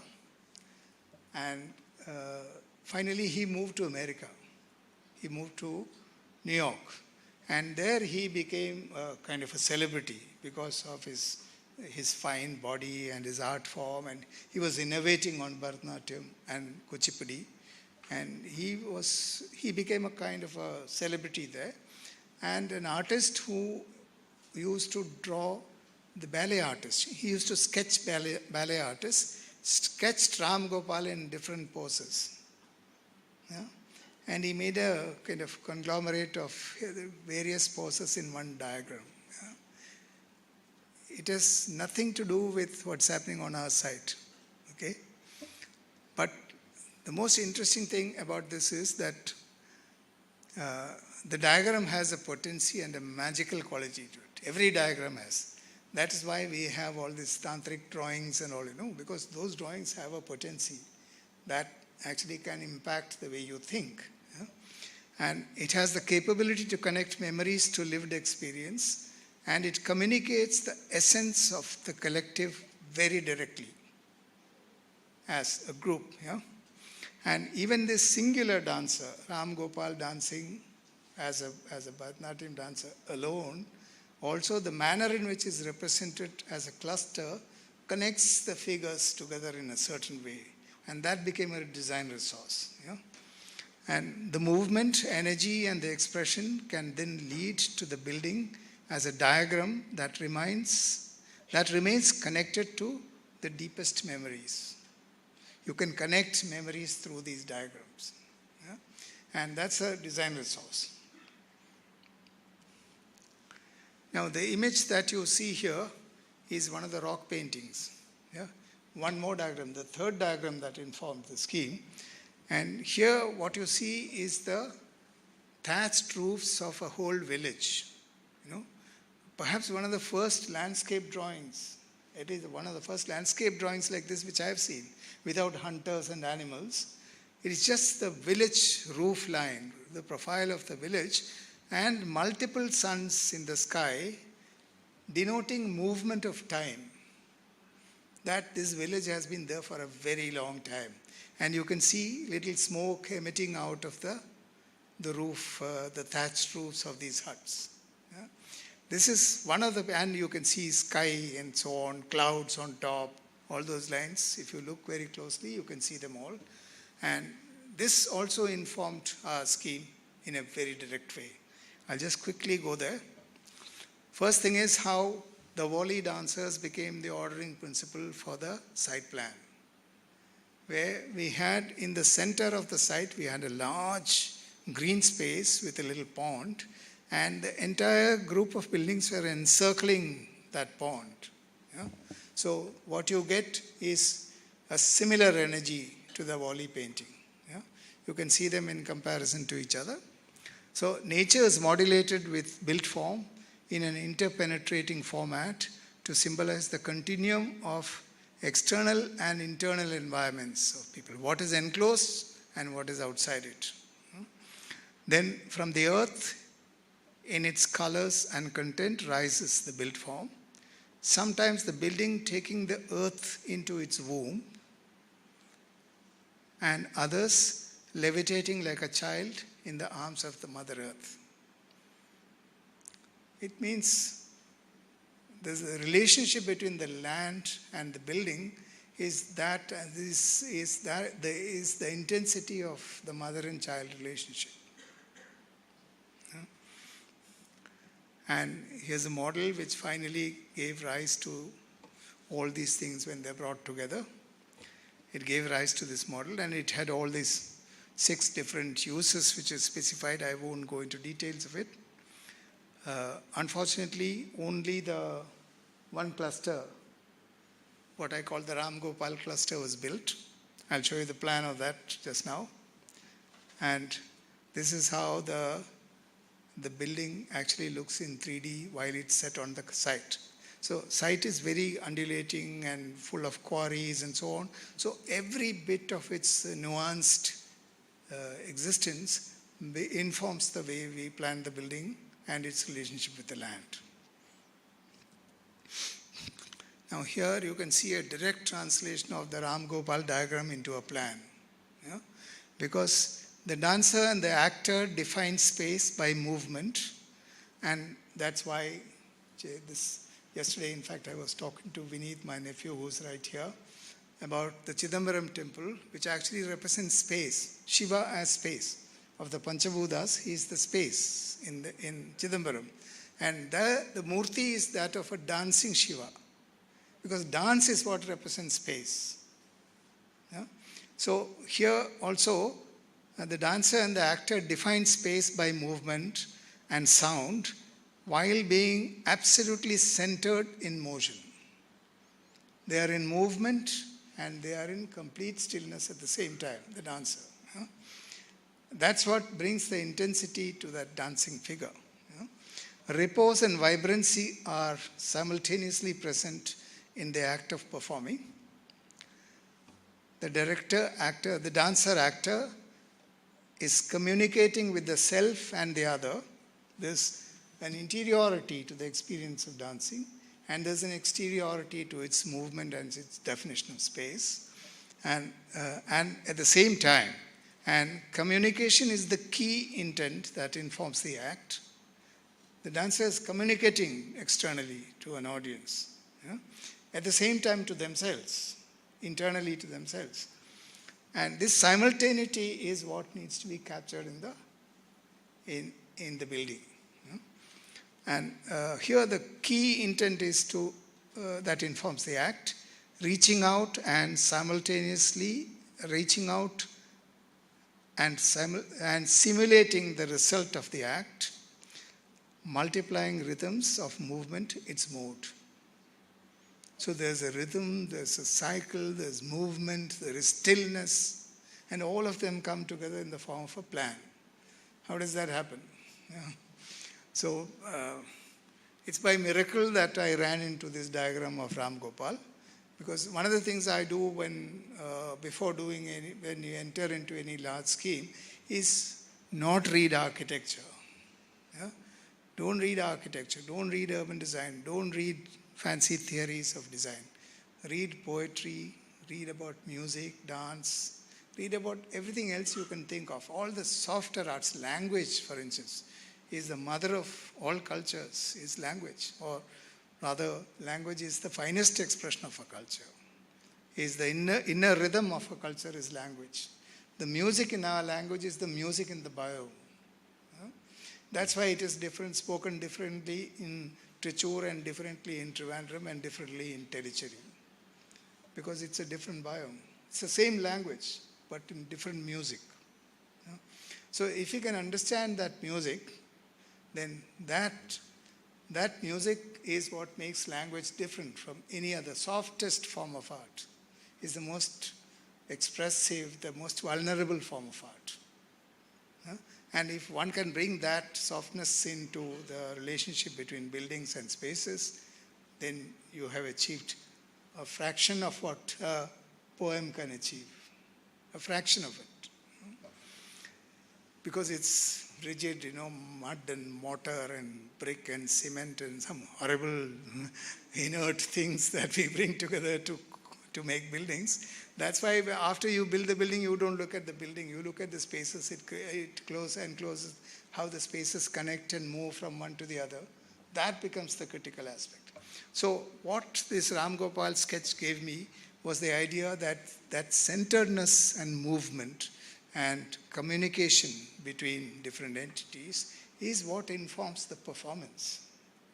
So if your building actually has to represent performance art, like Banavata wrote about performances, this is what you need to achieve. So after seeing this drawing in the morning, I go to the studio and I drew up a sketch, and I have some really brilliant people who sit with me, help me refine, or we jointly refine the project and we externalize it and draw it.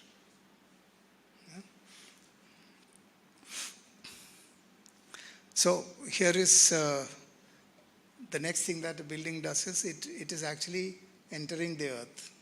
It's not just being built on top of the earth, it's entering the earth. In our case, we have some quarries on the site, and the quarry becomes an underground museum. We just covered the quarry, and a large quarry with this solid rock face on one side. That rock face becomes the museum face, and we have passive cooling in the place so that it's not air conditioned, but it's able to retain a certain moisture level inside. And that becomes a lower level, and in other places the rock form is climbed about 6 meters or so to become this whole group of buildings that you see on top. So I'll show you the image of those buildings. Yeah? Here is the drawing from the cave of the Volapura that you find in the village. And that's the roof line that is generated out of that kind of a vision. Yeah? And what you see at the bottom is the actual built building with that kind of undulating roof lines which are rhythmically reproducing the image that we saw in the cave. Yeah? I'll move much faster. So the building exterior is stone clad, evocative of the colors and texture of the Suhag. Suhag Hills is the hill that you climb to arrive at the plateau where Riva is located. And you get two types of stone there. You get a black basalt stone and you get a reddish or yellow reddish sandstone. So these two colors were used in their natural form without any additions and in externally cladding the building. So more images of it. And the plan actually yielded a very interesting configuration internally where Ram Gopal's limbs and arms became the connecting corridors, and you have still entities, 7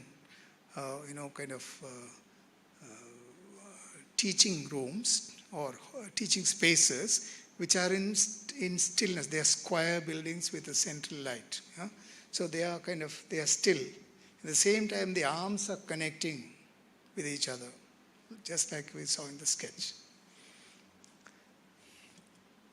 So this is an internal image of the corridors, which actually has short views, which then change angle. So you don't see long corridors connecting 7 big teaching spaces. You get broken views, simultaneously twisting, turning, connecting, and you get very interesting external spaces, which are not rectilinear. Yeah? The classrooms are full geometric forms, which are still in their internal structure, whereas the external spaces are all dynamic spaces. So this is more image of the same corridor. The kind of courts that you get between classrooms. Small, odd-shaped courts, which you can then landscape. This is before the trees grew, actually. There are trees in the middle of these. These become places where you can come out of the class and sit on these rocks under the tree and so on. They are very informal, irregular spaces. And they, in fact, divide and connect simultaneously the classroom spaces, which are still spaces. So here's a section of the classroom and an image of it. Yeah? It's built with a central skylight and lights entering from the top to be able to function without electricity, and low-level undulating forms of windows which can be opened to get breeze at the floor sitting level, because dance classes and performance lessons take place when people are sitting on the floor. So that's where you need the breeze. Yeah? So just by combining them, by using light and air as sources of design, one is able to generate a variety in the environment. And we also have a duct that's built in inside the classroom, which has air-cooled air coming in through and circulating inside the entire hall. Now, the image that you see on top is the view of one of the classrooms after it was built. And on the other side, the sketch that you see is a yet unrealized railing of these buildings. Yeah? The terraces are all to be used, and the railings are actually using the metal work of the Agaria tribes. Agaria tribes are, from time immemorial, they're working on metal. Yeah? They work on steel, and they don't weld. They just bend and connect things. Yeah? And they sculpt literally with steel. So the idea was to hire them to come and do all the parapets of all the 7 blocks. And this was a sketch denoting that. But before this could be done, Arjun Singh lost elections. He lost elections twice. And the power moved from the Thakur lobby to the Brahmin lobby, and that was the end of my project. Yeah. Nothing more was built beyond that. And whenever I claimed my last fee, they wrote back long letters in Hindi, which I cannot understand. Okay, so I just crumble it and throw it away. So anyway, the end of the project came like that. Only this part was built. The entire site, 10 acres, was not developed. If the whole thing was developed, it would have been a very different experience of being there. So only this one part, which actually was derived from Ram Gopal's sketch, could get constructed. That's another view of the hall during evening time when there are no classes. And that's the last slide. That's another view of the same classroom. They're about 10 meters by 10 meters, quite large spaces, with air-cooled environment. And that is my last slide. Thank you for your patience. I'm very sorry for taking too much time. Thank you.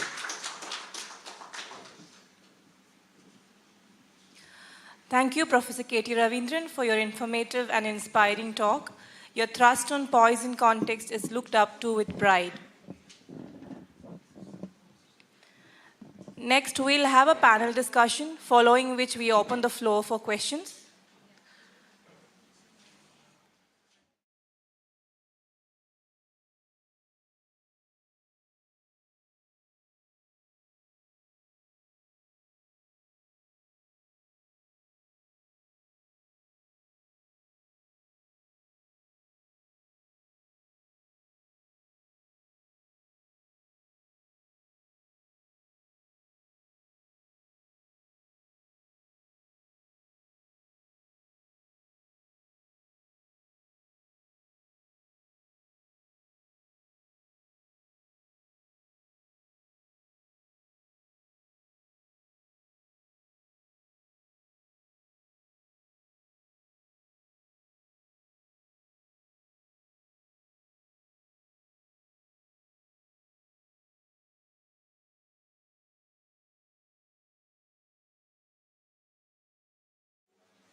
Academician and co-founder of the firm RGB Studio.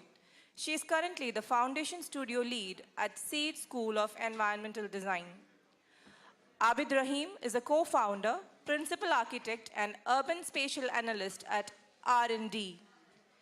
Thomas Uman is an architect, urbanist, and PhD candidate in architectural history, theory, and society at the University of California, Berkeley.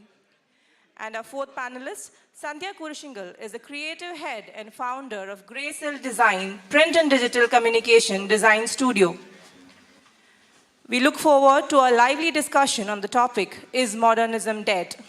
After which the floor is open for questions from the audience. The panel is moderated by Anubha George, former BBC editor, currently based in Kochi.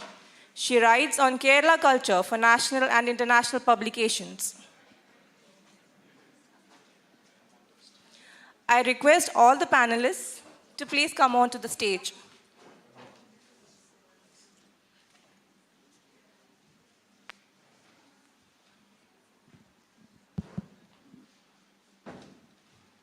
Thank you. Katie sir, I have no idea how this panel discussion is going to top your talk. I'm sure it's going to sound I think anything that happens after your talk is going to sound very bland. But we will try our best. No, thank you. You kept us captivated for nearly 2 hours, and I think that is that is such an achievement. Thank you so much. Would the panelists please join me here? I think your names are...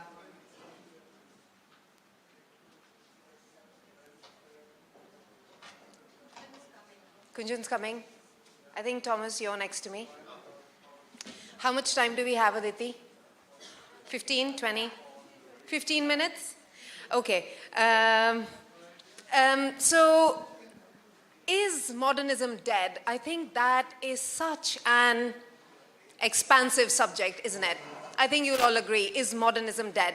And you could quite possibly interpret it any way that you like. Modernism, as I understand as a student of literature, put in 3 words by the poet and writer Ezra Pound, quite simply, is make it new. In literature, the period lasts from 1890s, late 1890s to about the end of the Second World War, but I think that's when it begins in design. The end of the Second World War, well into the 1980s. And the words that are used to describe anything modernist are new, functional, innovative, edgy, fashionable. So in this context, I think this conversation is an important one to have, because are we still not using these words to describe buildings and what's happening around us? Can I put a disclaimer here? I'm not an architect or a designer, but as someone who writes on culture, and also as a resident of the city that I live in, I look at buildings and how they change the look or the shape of the city. So for example, the metro, snaking through MG Road, does that make sense? Does it add anything? Yes, it's a modern element, perhaps, arguably. Or would it have been better done in a different way? And I think this is the context of this conversation. We have about 15 minutes, so let's keep it short and to the point, so we can wrap up in good time. Let me start by a very, very simple ice-breaking question. Would you all, one by one, Kunjan, we'll start with you, give us an example of a modernist architecture or a city that takes your fancy, that you really find attractive? I think your mics are just there. I think Kunjan and Sandhya are sharing, and then Thomas and... I just want, because you spoke about Professor Ravindran's lecture, I thought, you were right. Everything after that seems kind of pointless. But I just wanted to say that the Sri Perumbudur project is a good way of thinking about this simultaneous uselessness of the word of, that word called modern, which is overused, because, for example, all the things that the Stabati does on site still happens on sites, most normal sites even today, just that the architects don't really know about it, the secret life of sites, right, where clients and asharis and masons carry on things which most architects might not prefer happen. So the question of whether this word is useful or whether it is dead, etc., kind of connects very well with, a process where he gave it kind of life, a formal life, but kind of informally happens every day on site. So it is not answering a question, but I'm hopefully trying to connect it with the, which is what struck me in the lecture. Yeah, and I think I would kind of forward Thomas's line in the sense that I am again not answering your question. You don't answer the question. I think the thing to note here is that being modern or being new is in the way that we use the word is maybe relevant at all times. The ism is dated. Yeah. And actually what we note also in Katie's work is that so he has this method, so he calls it the interiority, and he refers to it in the sense that, don't read on method, go read poetry, and all of that. So there is intuition as method, as somebody else has been kind of trying to articulate, is that you try and develop your interiority for response in context, what you call POISE in context. And that preparation is practice. That is what I've been observing is, but contrary to that, the ism has given us methods of production, which is also very evident. So there are places where you would see that schools have taught us that plans have to be made in using certain methods. And now that the context of the modes of production have changed, we are like, 60 years on, I think that the methods of production of space maybe need to move on. So if the ism is not dead yet, maybe it ought to be on its way out. Okay, Abid? I think there's a bit of an irony in the question itself. Is modernism dead? Because if I said yes, then in some sense I am being modern in rejecting the past, in saying that the past can be cut off. But I don't think it can be cut off. Yeah, so I also don't think things are any more purely modern or not. I think we're constantly global and local simultaneously, and then the world has become smaller. So this idea that, this modernist idea of a universal truth, I don't think applies anymore. In that sense, there are various ideas within modernism that probably are time to let go of and be dead with. But there is, I think, looking on this stage, the clothes that we wear, the phones in our pocket, the logos are there. Modernism is there, it's everywhere. I don't think this idea that you have something and then you let go of the past is a modernist idea. I don't think that's possible. I don't think you can completely let go of the past. It's arbitrary to just say that you reject everything that's happened before you. To me, it doesn't make sense. I don't know if there is a modernist I think we are, there is modernity, but as a style, it doesn't exist. And I don't think there is, I think we are the sum of many things that have happened in the past. And in that sense, we're very much of the past and the present. Thank you, Abid. Sandhya? So from a design point of view, I don't think we can slot modernism into any specific, kind of box, okay? I think today it's a reaction to, or it's inspired by, or we can reject modernism, okay?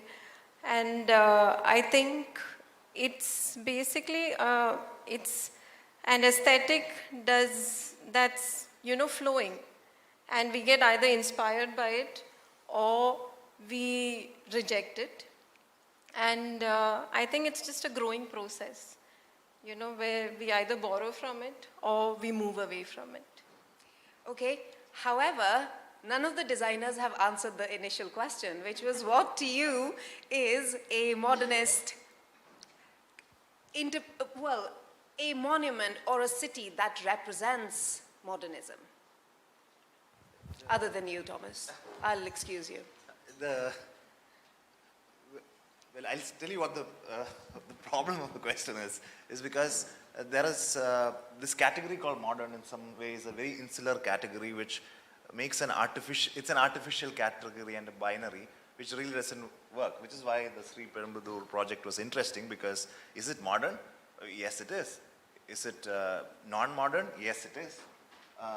Is it a hybrid? Most definitely it is. And we will see that when we look at categories called modern, let's say Chandigarh, which is a good example everyone knows. Yes, it's produced by certain methods of a modernist architect, but produced by pack donkeys and laborers carrying buckets of concrete on their heads. Many people, lives lost, many villages displaced. So it's produced by a kind of rural labor that is, by most Western definitions, very non-modern. So is it a modern building? Yes. Is it a non-modern building? Yes. So we have, after 60 years of using the term modern and being slaves to it, we found out that everything is a hybrid. And so your question of what is a modern city? Kochi is a modern city, Mattancheri is a modern city, Fort Kochi is a modern city. That question has become problematic for historians, architects to answer. Well, exactly. That was the whole point of that question. Kunjan, as an educator, you know, you and Abid are both educators. How are you teaching the young students about modernism then? In what way is it different to how you were taught? I think one talks about any ism in context and not in isolation. So if the modernism has to be talked about, one has to talk about industrialism.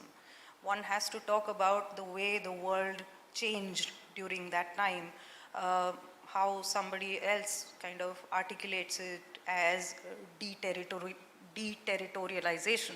So before the modern world, we were very, very territorial people. We were people who stayed in a place and understood a place. Once the world started to move, once systems of production became such that where you stay is not where you work, you know, and those kind of movements started to happen where the consciousness of machine, or even though everything one can argue like a toy is a machine, but the consciousness of the machine in the industrial sense of the world became public. It changed the way things were organized. Yeah. And that is the context in which one would explain it. Yeah. So again, going back to your initial statement, how Pound calls, you know, what make it new. That was the agenda of most people, but I don't think it was ever utopian. I think it was more reacting to the world as they saw it, as they experienced it. And they said that the world is different. It has to be different from how we saw it. It has to be different from realism. It has to be different from naturalism, and so on. And that is how you would teach any movement. So now we are in a world where the revolution, the industrial revolution, is past us. We are seeing why the processes of mass production, processes of standardization, processes of statistical thinking, they do not necessarily make sense, you know. So I think as an educator, I would put it in context. You know, of course there are examples, but they are examples, they are good examples for that time, not necessarily, you know. So are we then saying, Abid, this question is to you again as an educator, you know, you work with young students.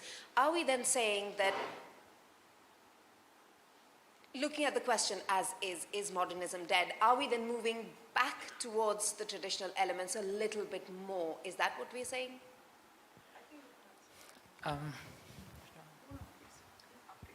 So let me take a simple example of typography. Okay, earlier when we worked on typography, there was the visual and then there was the type. But with modernism, what happened is we understood that the type itself becomes a very powerful element. Okay, so typography was then used as the message, and a visual was broken down, okay, into grids and formats. And with modernism, what happened is that like type became the essential element. Type became the design, you know. Also, modernism had this impact of moving away from the earlier isms of, you know, all of the embellishment and all of it. And hence, it was a very simplistic, functional mode of thinking.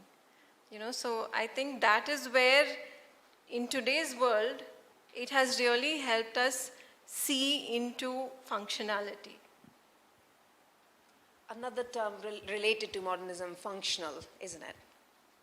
Abid? No, I just think that there's a reduction of everything when we focus to a great deal on these isms and styles, and which are largely have become aesthetic.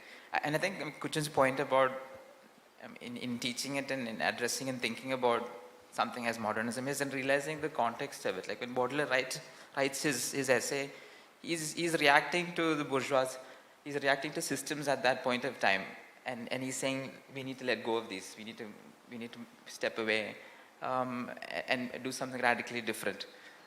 So it's a context that he's reacting to. But taking that tagline of being different, does it apply today? Like, in what sense does it apply? As critical thinking, yes. To ask the question, what is art? What is music? What is architecture? I think it's important. I think that's something that we could carry on, continue. That's part of modernism, and I think that's valid. But this being different, there's, I think it was Wang Shu or Pelasmo, somebody was saying how this idea of being, when you say you want to be different, what you're essentially saying is you're rejecting everything that we learned over incremental systems and as incremental progress, just for the sake of change. And so what was learned through traditions is to be rejected simply because you choose to change, but not that there's something good or bad with what's there. So on one side, yes, critically asking what is art, what is architecture is valid, but this rejection of the past, I think, needs to be taken with a bit of salt, with a pinch of salt. So there's a bit of both. I'm not saying one should or shouldn't reject the past, but it has to be done with care. Can I just add to that? So when we generally teach history theory, what we do is we introduce three concepts: modernization, modernity, and modernism. These are three concepts which are very different. So, and academically it makes sense. Modernization is what Gunjan said, the processes like industrialization, urbanization, a capitalist economy, what Marx called primary displacement. You know, the rural folk are displaced from their land, go to the city, labor is available. So these are tumultuous social forces, industrial forces. Modernity, lots of ways to define it. Modernity is the experience of that displacement. A Sthapati who has worked in a certain way suddenly is displaced, goes into the city, and now has to work in concrete. Like, so with different rules. So that's modernity, is the experience of modernity, and that's also historic, right? There's an experience of modernity in the 20s, which is different from the 40s, from the 50s. Now, modernism, in a way, is a reaction to the experience of modernity through a set of ideological commitments about style. Typically it is structural rationality, function, like you said, functionality, commitment to modern materials, abstraction. So what we do is we do not introduce this term in its isolation. We introduce three processes. One, like Gunjan said, is social, Abid and you said from a design perspective. One is style, which is modernist, and then the middle part, which is very important, modernity, is actually your experience. So it's incredibly personal and social. So we generally try to think of it in these three interconnected ways. Okay, so then going forward, we have time. Yes. Yeah, let's open it. In this opening, I'd like to ask, I think it was Katie who brought up the question of is modernism dead? And I don't know if it was somebody else, but I'm curious to know why the question, and is there something behind that? And Katie sir, only you can answer that. Well, thank you for giving me the mic again after such a long killing that I've done. The idea was that when you ask a question like this, people are forced to take sides. Okay? You have to say yes or no, but it's that kind of question. It's an entrapment of a question. And that is what will create controversy and then discussion. So it was a method. It was a method and not the substance. Yeah. Having said that, I'd also like to contest what you said, to make new. Yeah? Can you make old? You can't. Whatever you make is new, isn't it? The act of making is set in future, in time, advanced time, not in the past time. So when you say make new, But you can make same. It will not be the same, but you can make same. anyway, if you're making, the act of making is set in advanced time. That is So how can you make new?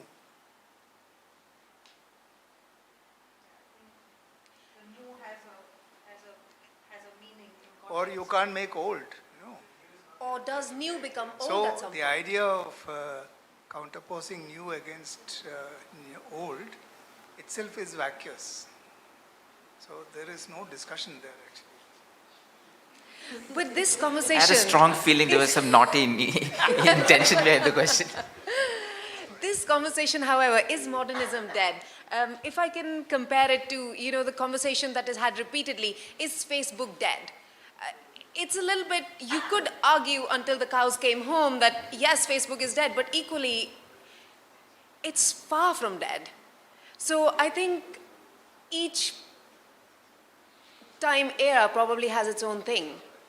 And is that what you guys are saying? That, but like Katie sir said, let's take sides. Is modernism dead, yes or no?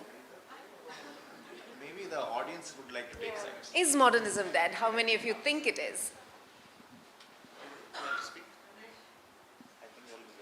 No?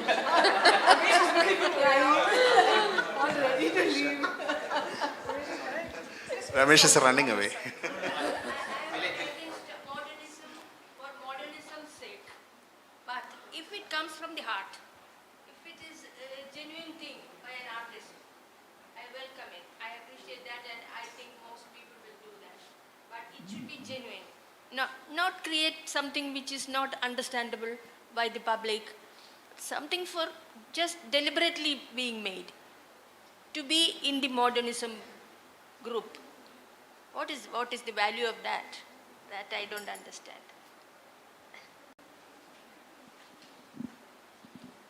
You were going to say something. I think there was an interesting part in Katie's presentation where he talked about the Sangam era and how people lived, always represented things either by what they see in nature or their emotions, the Agam and the Puram, the two aspects. So there was a time when, all designs, not only architectural and building and all that, but I think all designs evolved from your experience with nature and also your emotions within you and within your cultural capacity. But later, at some point, it started getting influenced by maybe the time that has changed, which brought in things like industrialization and later on technological revolution and all that. But that happened only when products are being made. The kind of modernism that we talk about in history and all that, in art it started happening even before. Even before any kind of industrialization, it happened in art. Later on, it probably augmented in architecture and all that, all these revolutions that has happened, industrial as well as later on technological revolution. Now, we are coming to an age where we are trying to go back and learn from nature again, learn from biology. The new future or the neo-future is now being defined as neo-biological revolution that is in front of us. Once again, there is this opportunity to do something that mankind has not done before, to be closer to nature, but not in the ways that we have known it in the past, but altogether a new revolution that is going to be the neo-biological revolution. So, could we think that there is still possibility that modernism is not dead and it is going to be defining more horizons in the future? Would anyone else like to contribute of the audience to this conversation? I think you guys are finding it. Yes, please. Good evening, I'm Sangeeta. I don't know whether I'll be able to put it because anyway, I'll try. Modernism is, we say modern art, modern dress and all, but modernism has nothing to do with the architecture. I don't think it has anything with the structural design. We, what to say, like technology or it's method or the digitalization, that what we use, that can be modern, but what the base things cannot be, we can't change. Because if we want to have a door, front door of the house is 1000 millimeter, it has to be 1000. It cannot be 500. And in the modern age, no, it is like modernism. It's like if we can carry something new to the old, we can. If we want to add something new to the whatever is existing, we can call it modern. I think so. Yeah, I think, see, so that in thinking about the question that was phrased, there were two things that I thought was, one reason I think that the question is relevant is especially in our present political context, of this idea of one universal truth, one absolute truth, which is very much one universal absolute right, truth, the right way to do things. This idea that across the world you do this, just one way of doing it.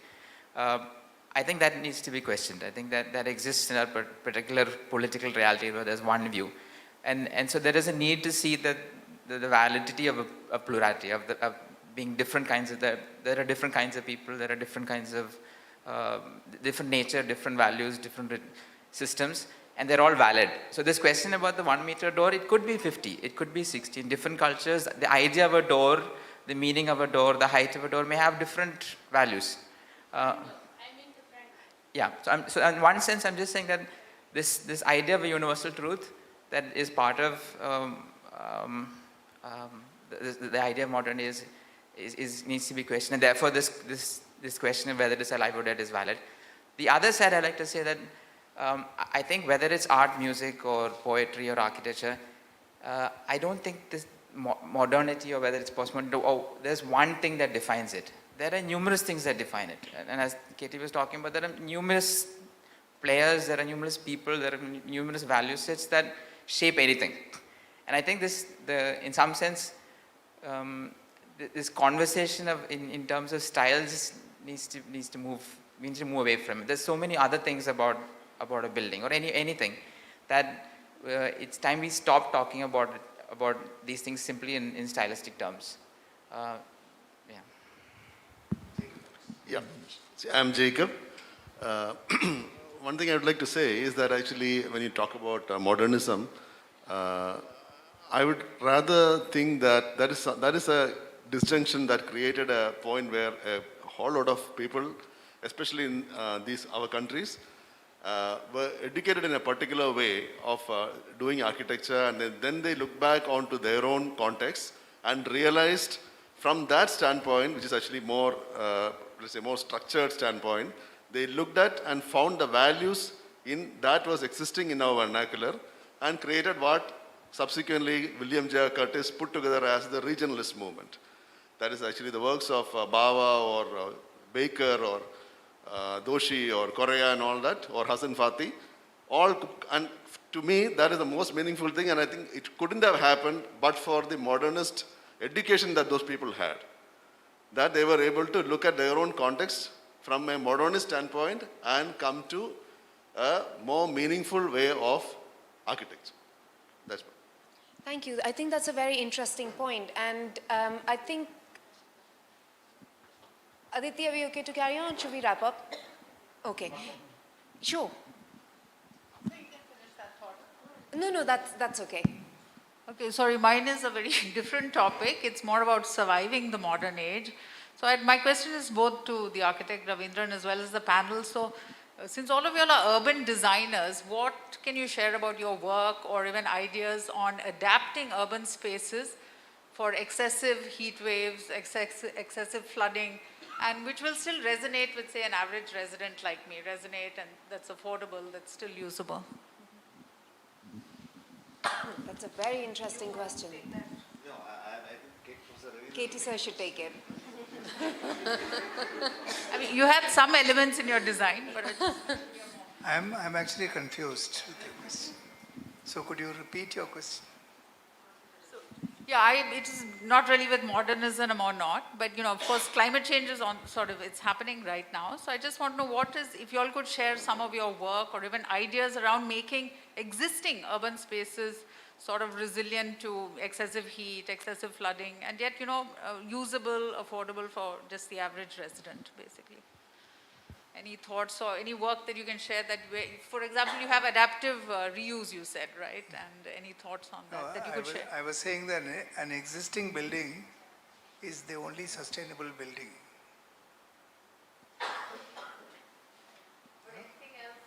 Anything else you built is going to consume more, create more climate change issues, create more problems, and then that is a modern problem.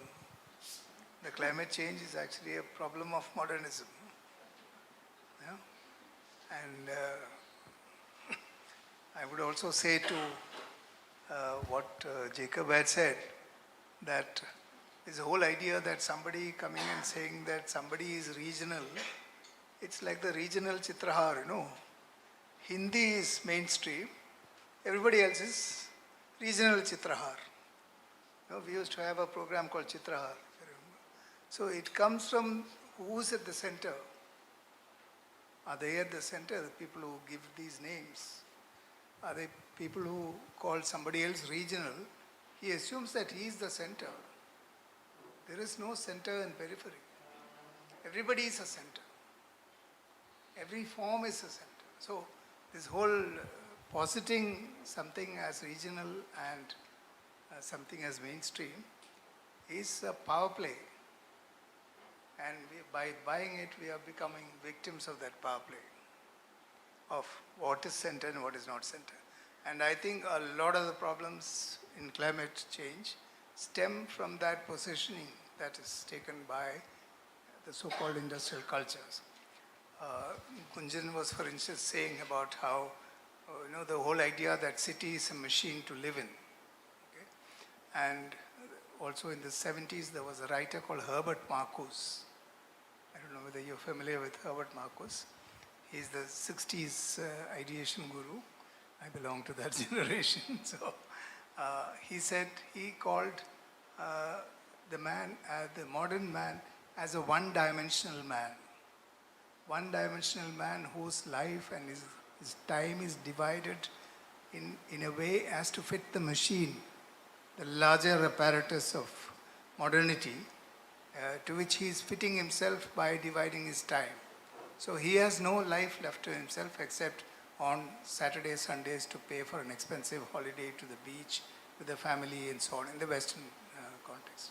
So the assumption that that is the center of development and that we are all in the periphery is an erroneous way of looking at life, in my view. Yeah? So Jacob, you're welcome to refute what I'm saying. So I feel that... now trying to make it into a real debate.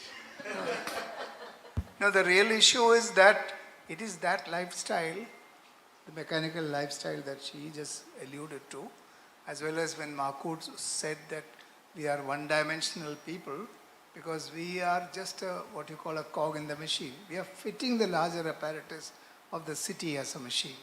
Yeah? And that is the view which has brought us to this pass of climate change. If we are in this condition, it's because we have worshipped that form. That's what has created what you call the modernities in our current contemporary living. So modernism as an ism, as you rightly said, they are different things. Modernism, modernity, modernization. Modernization is a process. Modernity is a condition. Modernism is a conceptually defined style. Yeah? So here the question is modernism dead? Which means through that stylistic window, you are looking at the mechanical production of life that we are part of as architects. And if that is not dead, we are going to have more and more storms, we are going to have more and more floods, we are going to have more and more sea level rise, yeah? And temperature rises. So I think we have to see it in a connected way, and that connected vision is what should actually give us some recourse to answers. I wouldn't say the answer themselves, but some windows that we can open are these windows. Yeah? So this central position which the industrialized life cycle has taken, pushing everybody else to the periphery, is central also to the problem of climate change. So, where is modernism as a representation of that lifestyle lie? Should it be dead? If it's not dead, should we kill it now in this room? That's, I think, is the question. I am actually very tempted to kill it because of what you just said. But then it also, the death of modernism leads to, if we are discussing the death of modernism, then we also need to discuss that what do we do with these huge increase in population that we are seeing? Can it only be resolved, the lack of space that we have, or we are going to have very soon? Doesn't modernism come into question in that context too? Could I just respond to something Sure. Jacob said first? No, so this, even like in line with what the Professor Katie is saying, that this, even critical regionalism, the critique is that we associate, for example, I think in the initial essays, Frampton's essays, he talks about the Mexican Barragan. And he uses Barragan as a representative of the alternative, as a contemporary way of doing Mexican architecture. But again, there is a power play there to say that he defines what Mexican contemporary design, what is regional, what is regional in India. We do as architects, I think we do a small minority of what is being built. Where do we get to claim what is regional? What right do we have to claim what is regional? Isn't it again a matter of power play, saying this is what's regional? So there is the critique of critical regionalism as well. That, I mean, who claims authority of what the style is, what is regional? Yeah, so I just wanted to repeat, but I think you wanted to say something. I was just saying, I wanted to respond to what Katie said and what Bilay's question was, and kind of connect back to what your earlier question was of, is the answer to look back at the past? And to go back to Bilay's question, and see, it's always been a feedback loop. So what Katie was saying, that can you make old? You cannot ever. So you're always responding. But maybe the problem is that you keep repeating your mistakes. That is a problem. Yeah. So maybe the making new is to kind of step back, look at the thing and say, well, we're getting it wrong, so let's do it again, let's do it better. So that has been the evolution of the entire human design history. That's how we have changed the entire planet. Those giant animals are not there anymore because the hunters kill them. Yeah, so the entire planet is different, and now we are here. We are going to face climate change, and I'm going to be an optimist and say that we are going to do something about it, because collectively we are getting a consciousness about it. Because collectively, like you were saying, the human population, and there are so many people who are going to be much more comfortable with another form of intelligence that at least I can't fathom because of my education, because of my training. I can't fathom a design thinking that harnesses machines, that makes us kind of bio-robotic. That machine is not other than you, it works with you, and you start producing something which is in another form altogether, which is not really even remotely in the same paradigm that industrialization did. I think everybody is talking about it. So, but it's not there in a mass form. Like, I don't know, I have maybe glimpses of it in the devices that we have, but it's not there in the way we make buildings. It's not there in the way we deal with gravity and material. But maybe it'll come. Sandhya, would you like to add to that? So what I would like to say is that, see, the modernists believe that form should follow function, okay? And the era came into the limelight because they were going against a certain period, okay? So I think today we've recognized the fact that yes, form does follow function, but we also introduce a certain sense of aesthetics to it. And I think that aesthetic inclination has come from a certain area or a certain organic process also that we've opened ourselves out to. Yeah.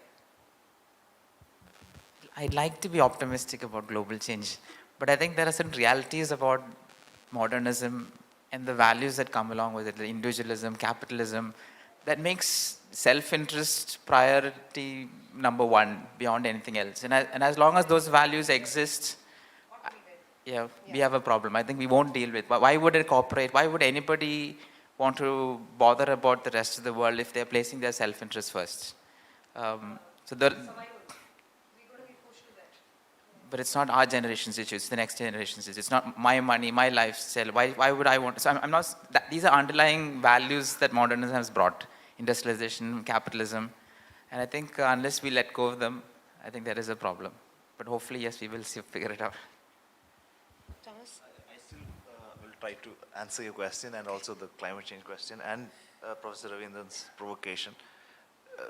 And like I said, this usually a whole semester or 2 semesters spent discussing this issue. But what Professor Ravindran said is,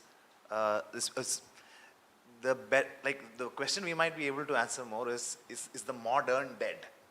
So the modern is a particular way of looking at things. For example, a way of looking at the world as sacred and secular, right? As nature and culture, as tradition and modernity. We think in these dyads or these dualistic terms. So what Professor Ravindran was saying is that it's also a way of thinking about it in terms of crisis, you know. So this is a way of thinking which is maybe some people say 200 years old, some people say 500 years old, the argument varies. So we are in a certain way in the prison house of the modern, because even in Professor Ravindran's presentation, he has to use words like sacred and modern and traditional. Like, you know, we have to separate out these terms, which is a very, very modern condition, right? While a Sthapati sees the entire world as enchanted, like the stone. The stone is not separate from the hill, is not separate from the building, is not separate from the rock, right? So can we go back to that condition of viewing the world like that? Unlikely. So is the modern dead? It's not going to be dead. That thing can't be put back together. Is modernism dead? Maybe a kind of modernism is dead, because when we teach history, we teach early modern, high modern, late modern, neo-modern, and whatever is next. So, you know, every 20 years you have something else, or maybe every 2 years. But is the modern dead? That way of experiencing the world as crisis, as duality, probably not going to happen. Is modernism dead? This is a less interesting question. Well, I guess, is the modern dead is a discussion for another time. Would anyone else like to contribute anything? Okay, let's close this conversation. Any closing thoughts from any of you, sir? Katie, sir? Thank you so much for being such a pleasant and such an attentive audience. Thank you so much, most importantly, for the privilege of your time. Thank you. Thank you, Anubha, and all the panelists. Now we would like to present you all.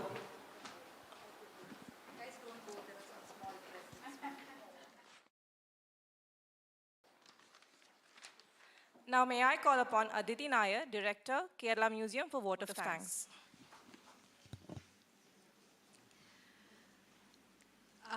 Hi, last few remaining folks in the audience who are diehard fans. You know, Tanzim and I were scripting today's event, and we said, what do we say in the vote of thanks? Do we say, thank you so much for taking time out of your busy schedule and coming here? And somehow it went against everything that, you know, because the idea of the space is not really that you take time out of your normal day and come here to do something special, really, but to come here, and this needs to be the normal, you know. So the idea was that we do have this space where we can talk about issues that we have multiple perspectives on, and different people can bring those issues to the table and talk about it, present their opinions and their ideas and their learnings, their experiences and all of that. And so when Katie said that he's going to come here to speak, he was actually coming to do work with the museum because he's a trustee of the museum, and we're thinking of what we can do for the next 5 years at the museum. So when Katie said, yes, he's coming here, he's ready to travel, even in spite of rising COVID numbers all over the country and all of that, I said, great, let's have this first conversation. And let's kind of, even if we can only sometimes do the physical in today's new world, if we can just have these conversations where we can start bringing people together to discuss things from various different points of view. It's something that, especially putting these things out there in a city like Cochin is really important. I think some of you, especially like I can see Bala nodding there, we know that we really want to have conversations like this in a place like Cochin, and gradually let's hope more and more people will come together to do this. So I would really like to thank right from the beginning Katie for saying yes, of course, to coming and doing this talk here at the museum.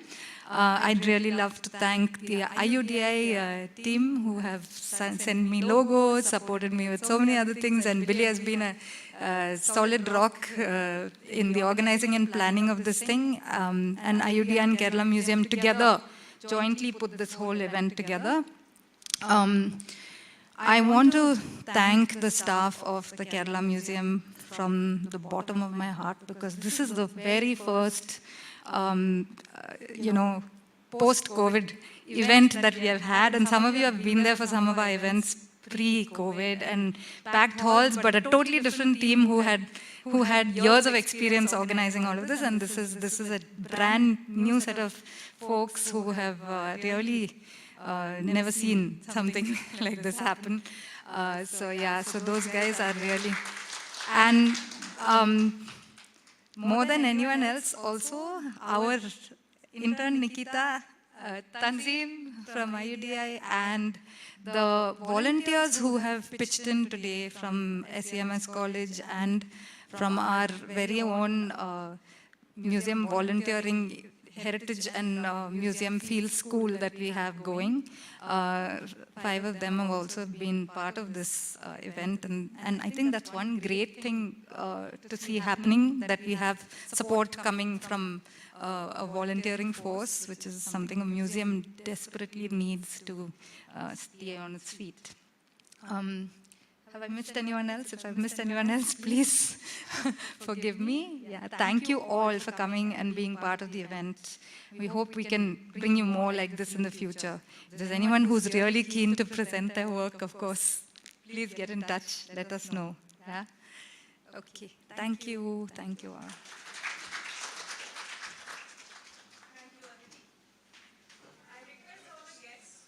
Had a chance.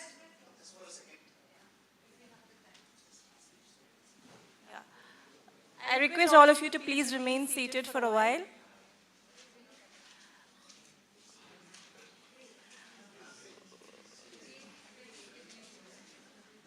Ma'am, can we have it on the stage, please?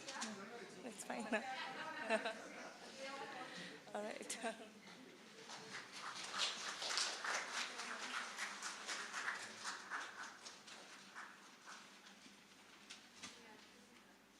Thank you. I request all the guests who have not had a chance to go through the displayed works of Professor K.T. Ravindran to kindly have a look at the exhibition panels of KTR studio works. Hope you all had a great evening. We have arranged tea and snacks in the hall below. Kindly proceed down. Thank you.